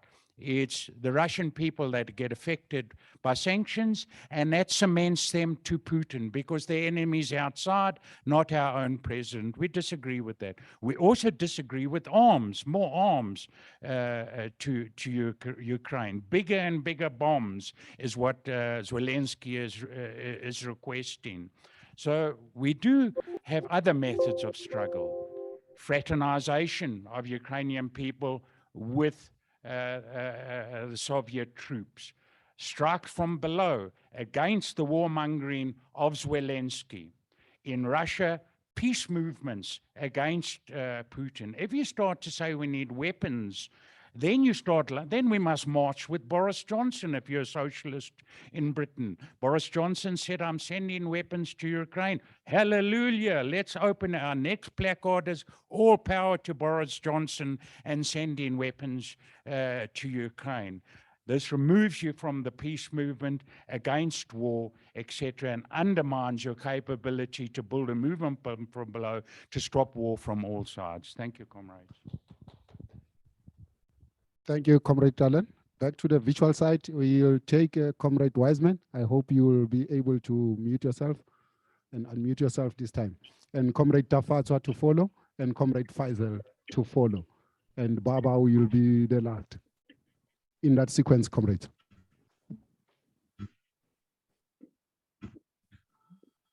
Thank you so much, comrade. I'm sorry I wasn't able to mute myself then. Now I'm now a co-host.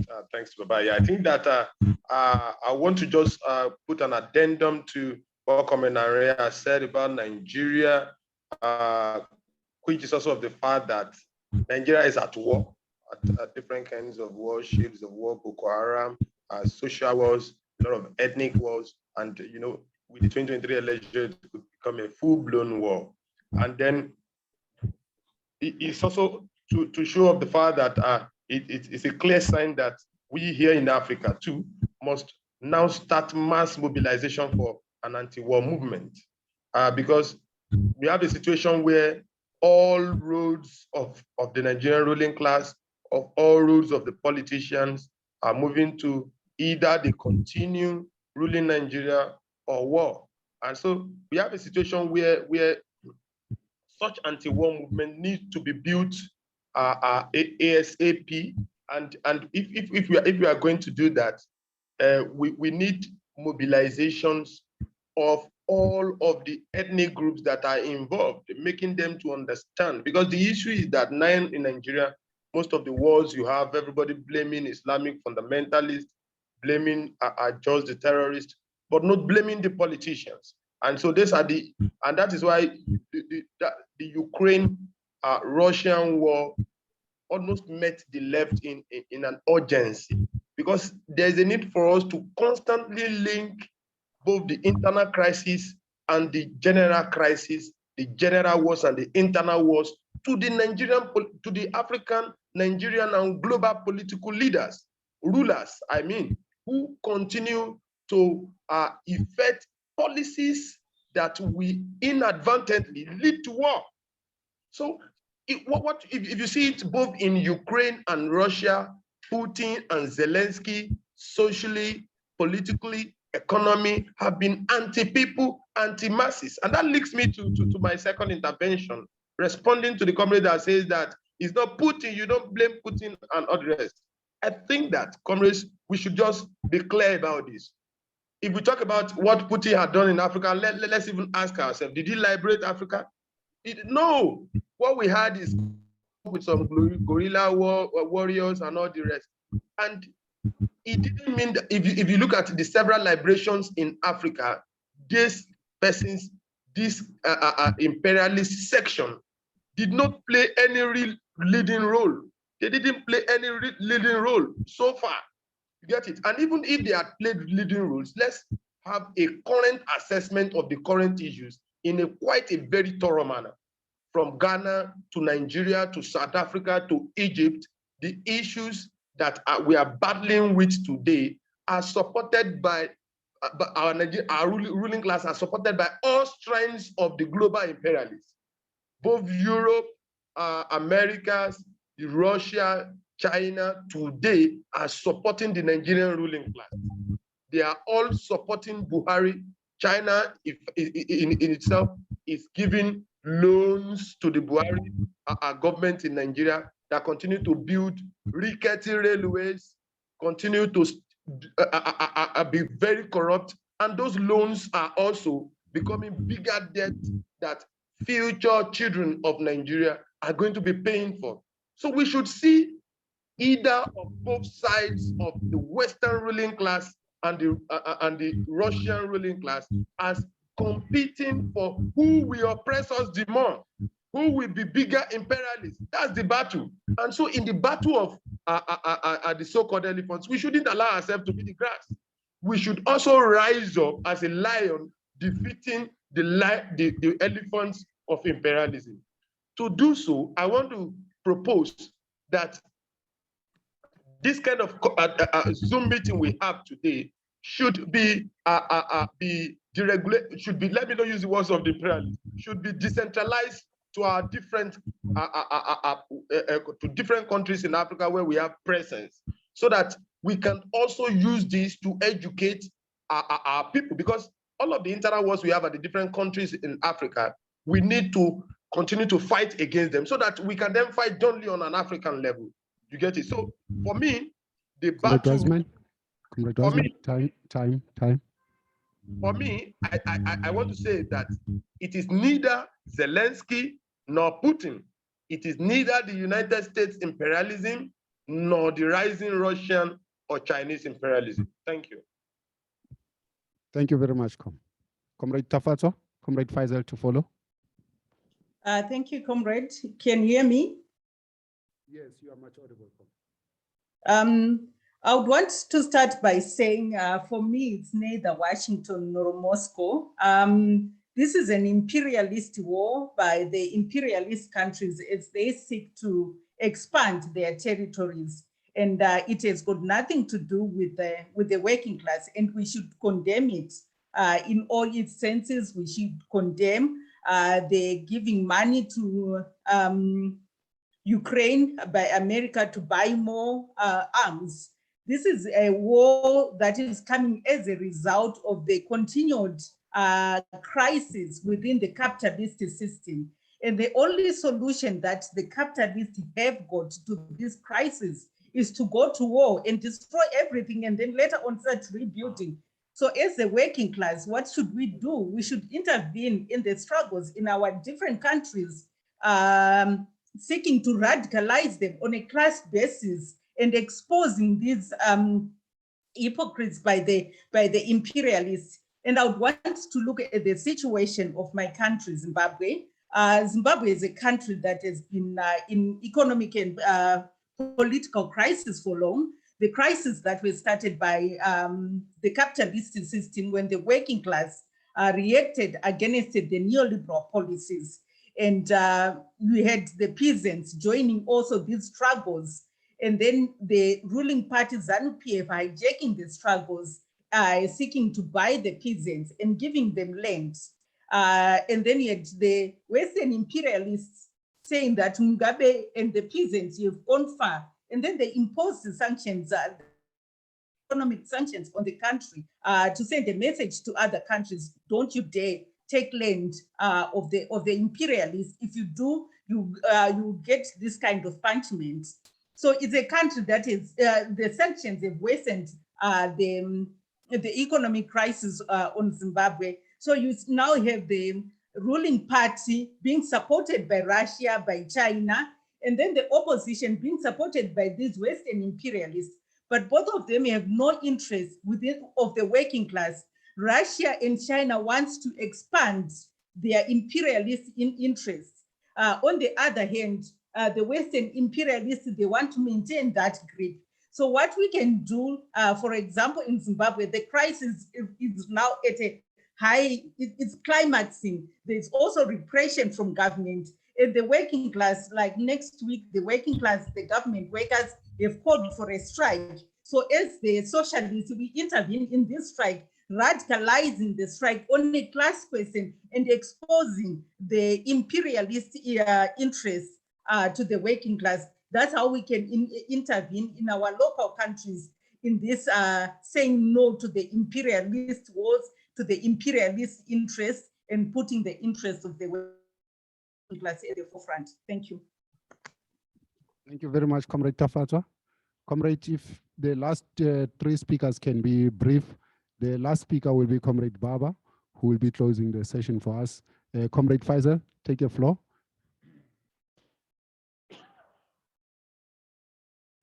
Hi, comrade. Can you hear me? Yes, we can hear you, Okay. Thank you very much, comrades, and thanks to our three speakers. I just want to take up three small points quickly. The first really is the point made by Comrade Bazzini, about what it means for us. But I want to zoom into the question of defining the problem, from a particular perspective. So if one, for example, sees the problem as largely one in which there is one imperialism that is horrible and an ally that we have to align with, and I think many other speakers have really showed the limitation of this, then one really isn't taking the question seriously.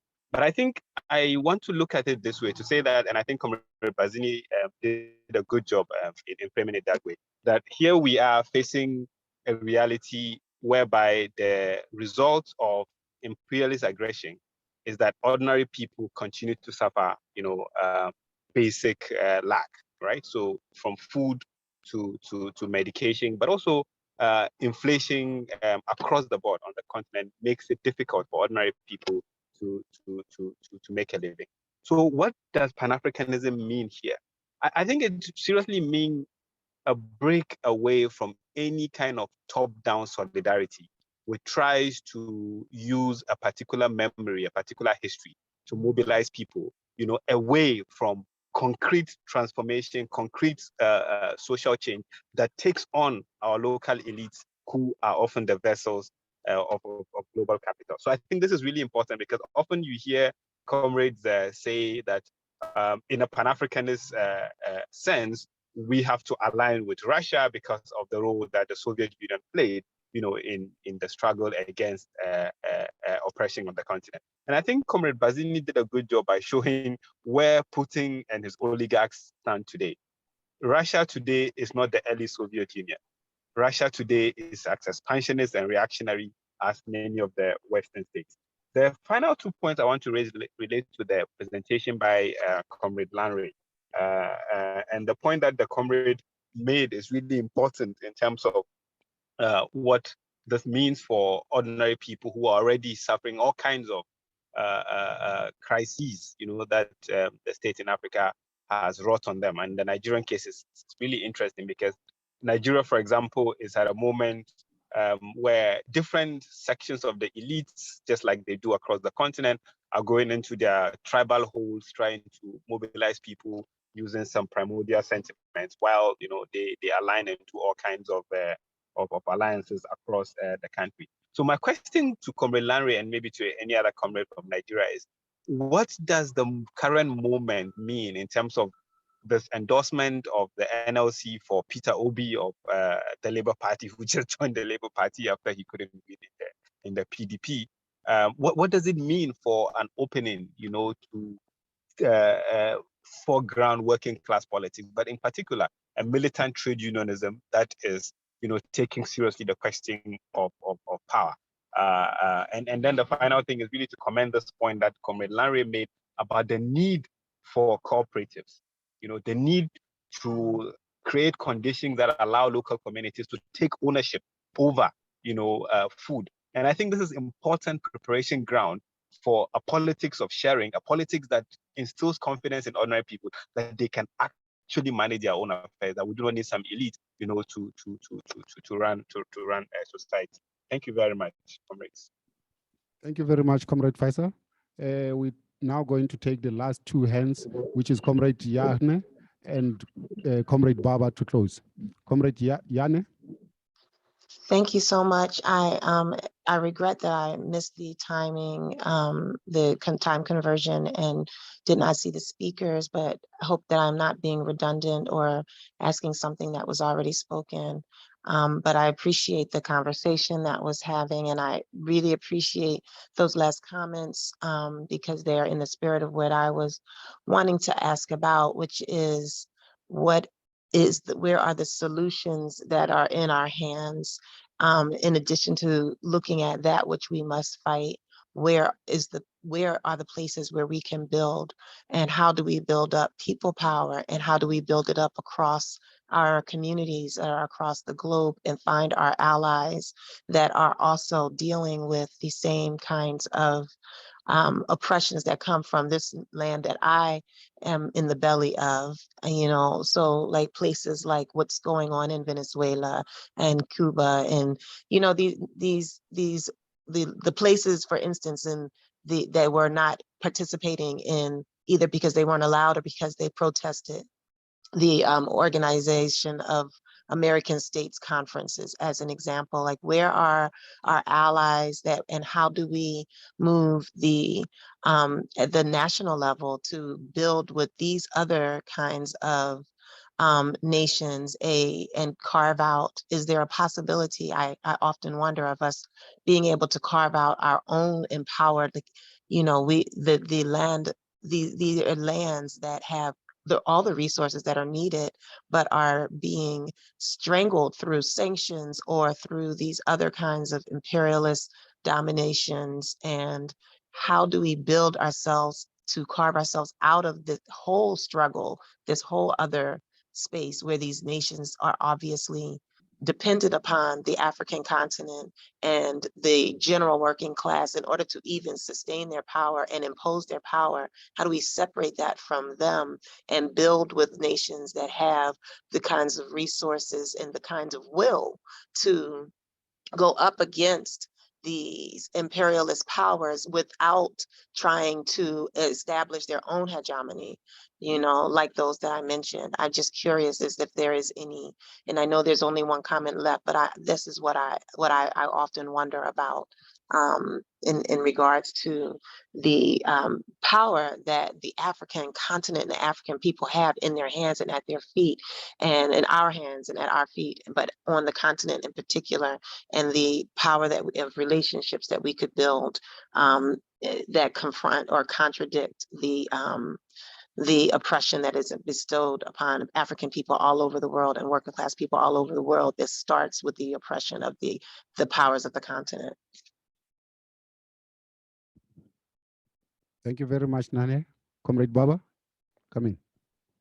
Yeah, thank you very much, General. Well, first and foremost, let me say I appreciate the moderator suggesting I close it, but I think speakers' privileges requires that each of the three speakers, even if it is briefly, respond and close for the closing.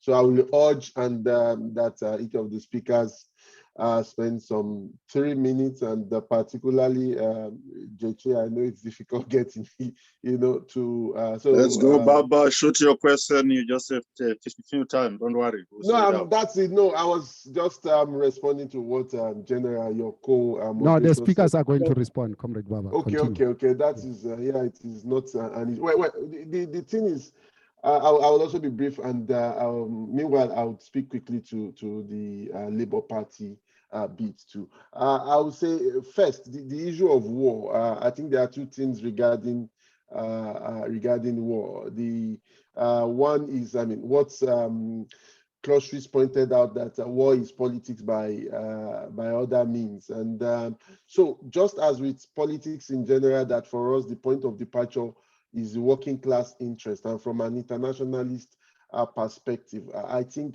this is a fundamental that is often lost when looking at things from the angle of which imperialism is worse, which one has, whether is it US, Yankee imperialism, or so the first point of departure, is the class. How does this impact on the working class, and across the lines across the battle lines.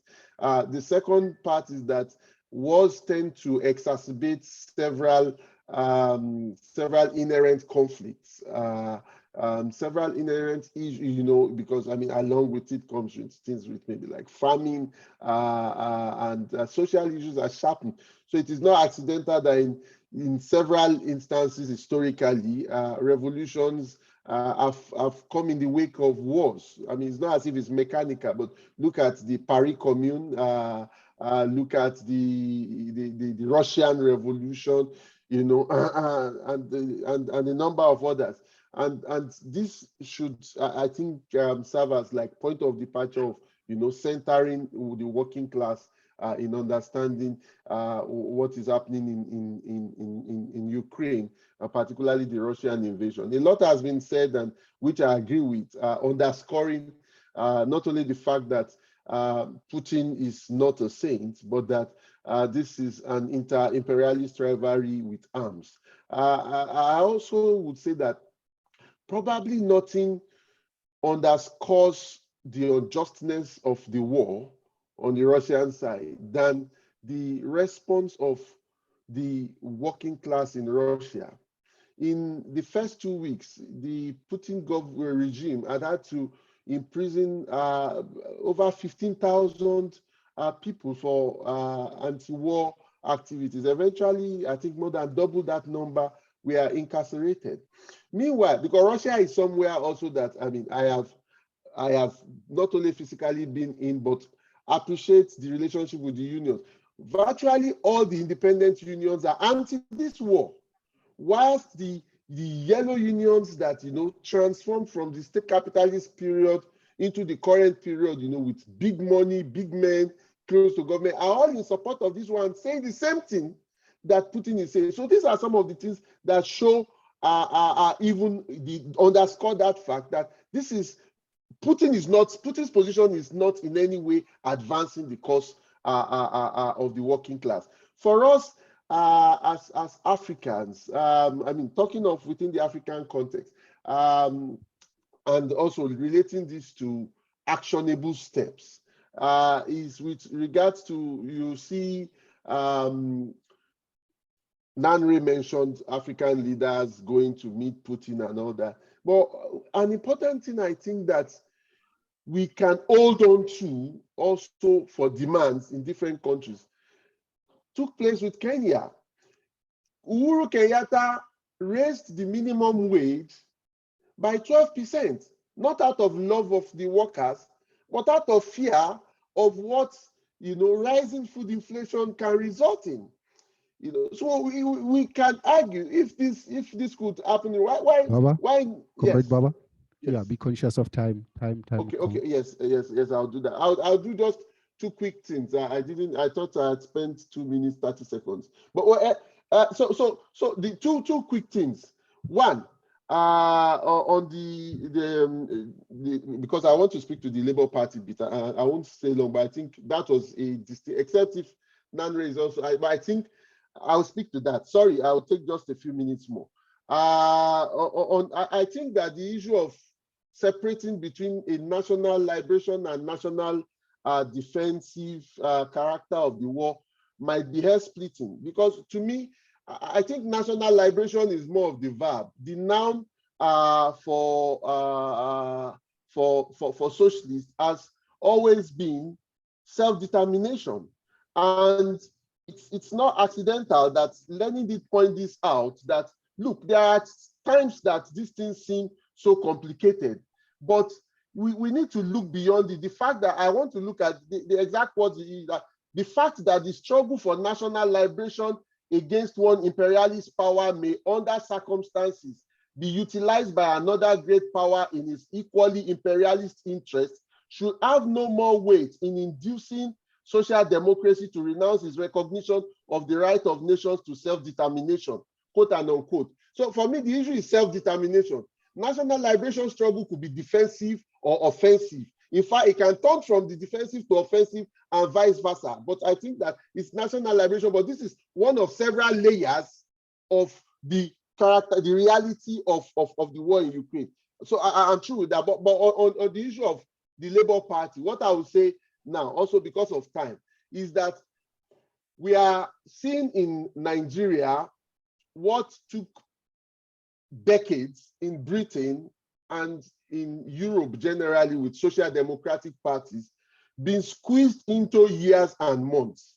Part of why I'm keen on speaking on the Labour parties, I was a founding member of it and its deputy national secretary for quite a while.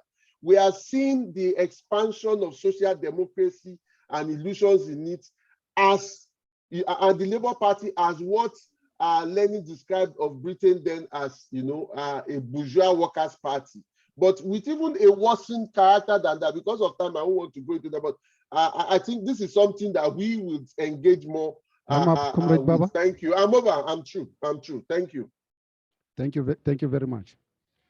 Thanks to all the participants with their questions and your own perspective on this matter. We'll now hand over to the three speakers to wrap up and respond to the questions that have been posed to them. Comrades, the three speakers, can you come back and wrap the session? In which order? Same order as before? In any the same order, sequence comrades. or the same sequence, come. Yeah, the Okay, same all right. sequence, but make sure that you take more less than 3 minutes, come. Less than 3 minutes, please. Well, I mean, if it's less than 3 minutes, then let me make 3 points, right? First is that I'm glad that a lot of comrades have reiterated that, trying to draw a distinction between Putin and Biden, or, the quality of Russian imperialism versus that of US, just because US is a bigger power, is a big mistake. Let's understand this also in terms of the role that Putin has played, historically, and the different types of relationships that NATO leaders have had with him over time. The reason why Putin became a world figure was because, not simply because he succeeded Boris Yeltsin as president of the Russian Federation, but because he successfully prosecuted the brutal suppression of Chechenian, Chechen secessionist movement in Russia itself. There was a civil war in Russia around Chechnya. Boris Yeltsin lost it when his successor, Putin, was able to stamp his authority by the most brutal methods that were repeated by the Russians in Syria, methods that are being repeated in the Donbas region in Ukraine today. That is when the Western world thought that this is somebody who, even though we are extending our power into what was previously the Soviet sphere of interest, even though we are causing a destabilization, that destabilization may get so far that the whole region is destabilized and it will not be in our interest. It will not be in our interest, for example, if the critical gas supplies to key European allies is destabilized. For that reason, when Putin showed his capacity to be brutal, he was treated as a reliable ally and given a warm welcome in Washington and so on and so forth. It is only the fact that that same brutality of Putin and his clarity in terms of rebuilding Russian power has now turned against the NATO allies. That is why they are conflict. So let's understand, one is not superior to the other. Secondly, we have to take a historical view. If we simply say that, Russia hasn't enslaved Africa, US, and so on and so forth, it's a slightly unhistorical argument because it doesn't fix.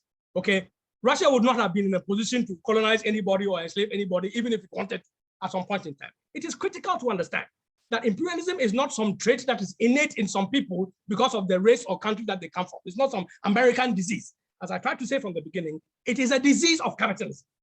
As long as you have capitalists exploiting working people and making profits, as long as that process means that some of them become so powerful that they dominate their national markets, that their need for other markets and raw materials and exploiting labor becomes international, you have the spillover of capitalist exploitation and capitalist competition into the global terrain. That is a feature of capitalism. That is why, even in Africa, if our ruling classes were capable, and they would also be imperialists. In fact, they are sub-imperialists. Take the case of DRC that I mentioned.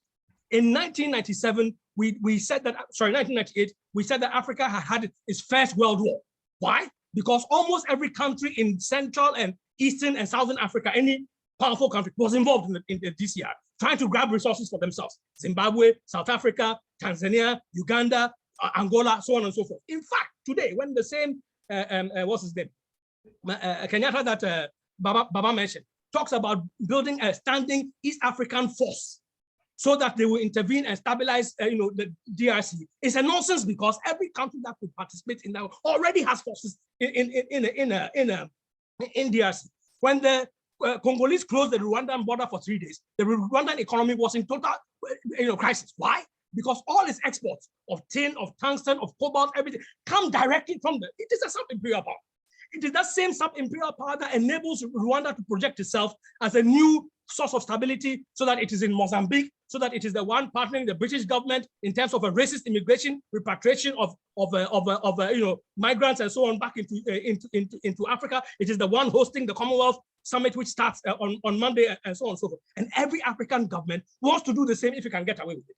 Except that Rwanda, because of its war history, has a particular specialization and capability in terms of its militarization and so on and so forth. But if we look around, let's say, for example, somebody talked about Pan-Africanism. If we look at Africa's trade integration around the African free continental trade area, for example, every country is seeking to become a platform for global investment, for communication, and so on and so forth. So that is there. Let's not be shy about it. That is why we also have to understand that this is a capitalist issue. And therefore, when we say that, I understand what Naren means by saying that there's a continuity in a crisis. But in a sense, it also kind of reduces the intensity and the urgency of what we have to do. Capitalism is a system that is occasionally prone to crisis. We all understand, we all know that. How will it not be? The people who create the wealth are not those who own the wealth. So by all means, they are buying capacity, for all manner of reasons. They can't, the process of competition will break down. The process of trying to grab profits will break down, and so on and so forth. We understand all that. But this is the fact that we have to confront. The mechanisms that capitalism has historically relied on. Thank you very much, Com. Sorry? Thank you very much, Com. Time up, Com. Okay. Thank you very much. Next speaker, Comrade Nandre. Hello, thanks everyone for this brilliant conversation. I'm just going to really talk about revolutionary possibilities. And what I want to say, I'm just going to focus on three things.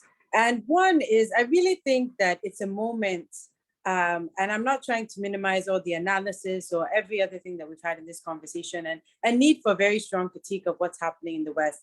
But I really feel that this is a moment that we really need to look inward. We need to turn our eyes in, and our people are really suffering. And I think this crisis really, it shows the vulnerability and the shocks.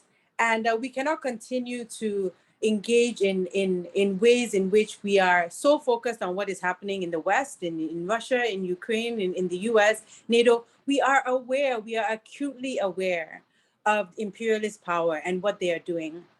And the solution is not, for me, it's going to continue. But what is our response? We need to really use these moments for intense self-reflection, and we need to provide viable alternatives to what is imperialist empire. Are we really providing within our nations and within the world alternatives to capitalism? And so I want to make, again, I've made some of these suggestions before. Some of you missed it. I'll share the Facebook link, but I'm going to really talk about three different issues. And I'm trying to address some of the questions that were brought up. One is community building and deepening the analysis. And I raised this before, and someone else came on, I forgot their name, and asked really, what does it mean to really build alternatives? And we have to really reclaim, Walter Rodney, his anniversary came up recently, and the Groundings with Brothers really spoke about how we need to get back on the streets. We need to get back into the communities. We need to really sit down, because we're here asking about solutions, but this is an elite conversation. Let's face it, many of the people that we work with do not have the phones to even be on this Zoom call. So really, we need to reground ourselves in the communities that we live in. Some of us do it every day. Some of us, honestly, we don't.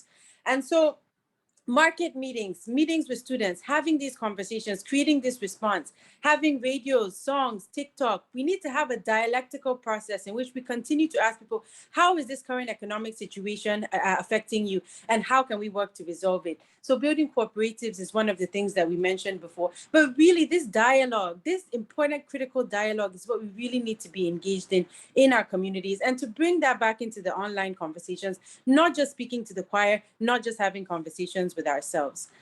Secondly, building a movement that build political parties. We criticize often many of the African political parties, but we need to build viable alternatives. The question about Obi, I don't have time to answer it, but for me, it's a question of the left failing to provide viable alternatives to the current political parties.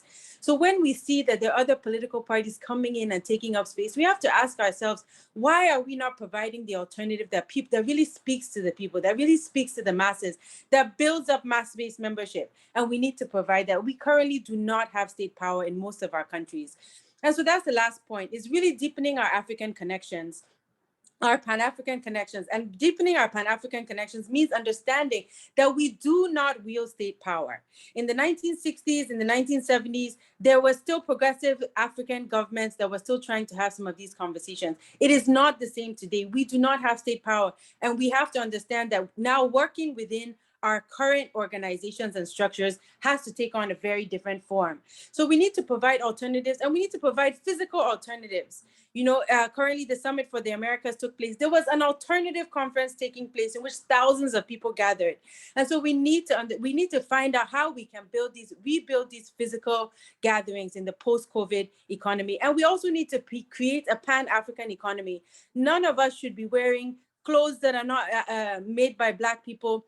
We should not be eating food that there are alternatives from our different African brothers and sisters. We need to create an alternative economy that feeds the people, that meets the material conditions. And that is the only way that we can rescue ourselves, so that when these things happen, and they will continue to happen, we can rely on ourselves. And this is very critical about moving forward, building power internally, and then reaching out across our different communities. Wherever we don't have, there's another African brother and sister in America. I'm talking about brother and sister communities, organizations, somewhere else that will have what we need. We have everything that we need to build this movement, to fight against imperialist shocks. But we have to find a way to reach down into the grassroots, and then after reaching, then bring up those grassroots to create bridges across our communities globally, and to rebuild Pan-Africanism as an alternative to global capitalist empire. Thank you. Thank you very much, Comrade Nandra. Comrade Mutumi, come in and wrap the session.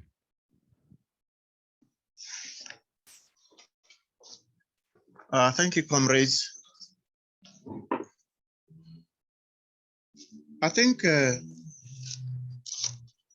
we need to strongly show the connections between capitalism, accumulation, and militarism.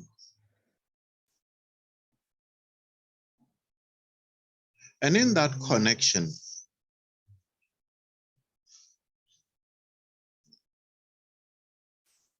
link and connect with the working class.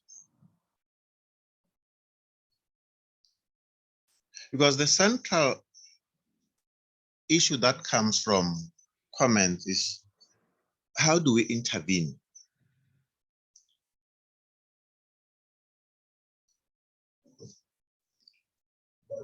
Capitalism is a global phenomenon. It creates a global working class. And that working class is a motor for intervention through solidarity, through interventions in different spaces, be at work, be in the trade unions. Our utmost call is to immerse in such spaces and argue convincingly to demonstrate that we have the power, because a comrade talked about people's power. We have the power because the socio-economic conditions that comes from this war in US, in Russia, in Ukraine, in Ghana, Zimbabwe, Botswana, Namibia, Nigeria, they are bare there, and people are experiencing such conditions.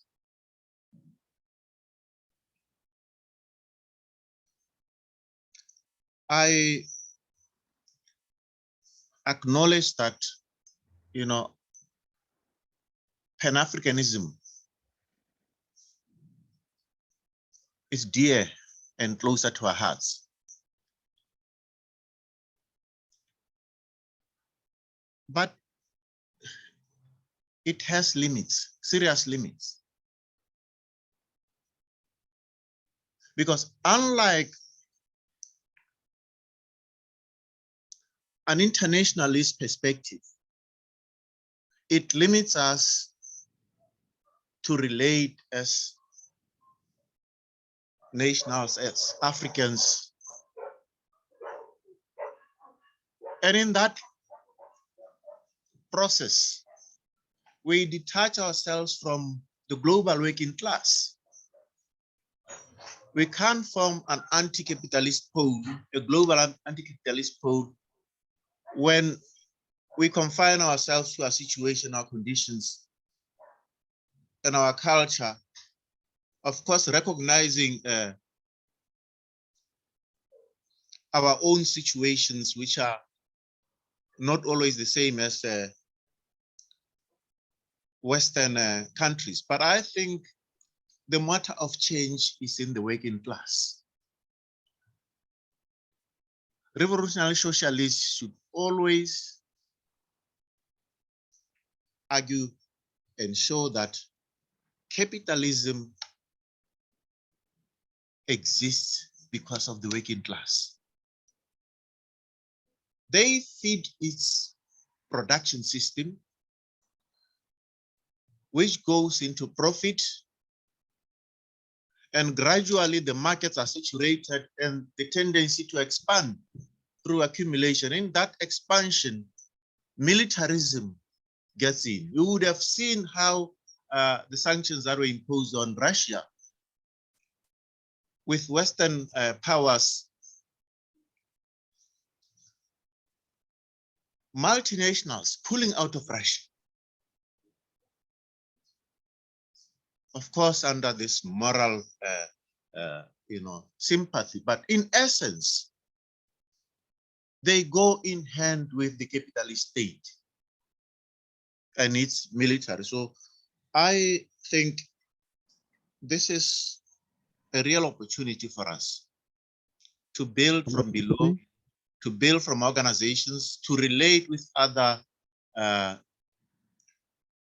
forces within our countries, regionally, as we have, for example, a forum like Socialism from Below.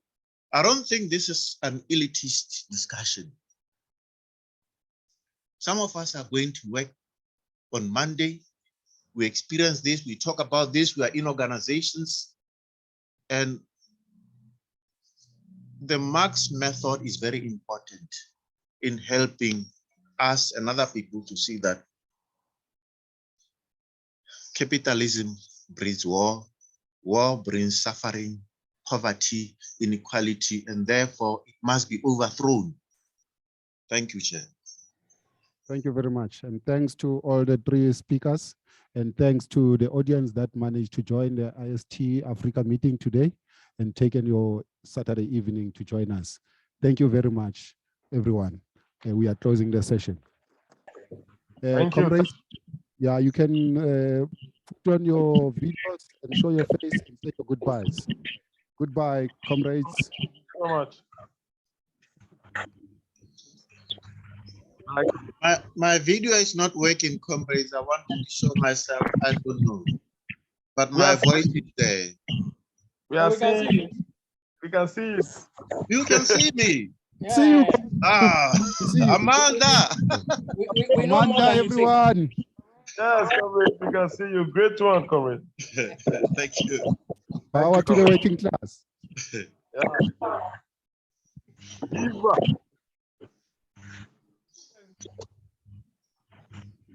From K. All right, comrades. Cheers. See you all later. Thanks for the discussion. Kirsten, since you're on, can I make the point about the national liberation, if you are not in a hurry? I know we are no longer recording, so this is the private. Oh, let me stop the. Yeah, stop the recording. Yeah. Stop the recording. Okay. And also the.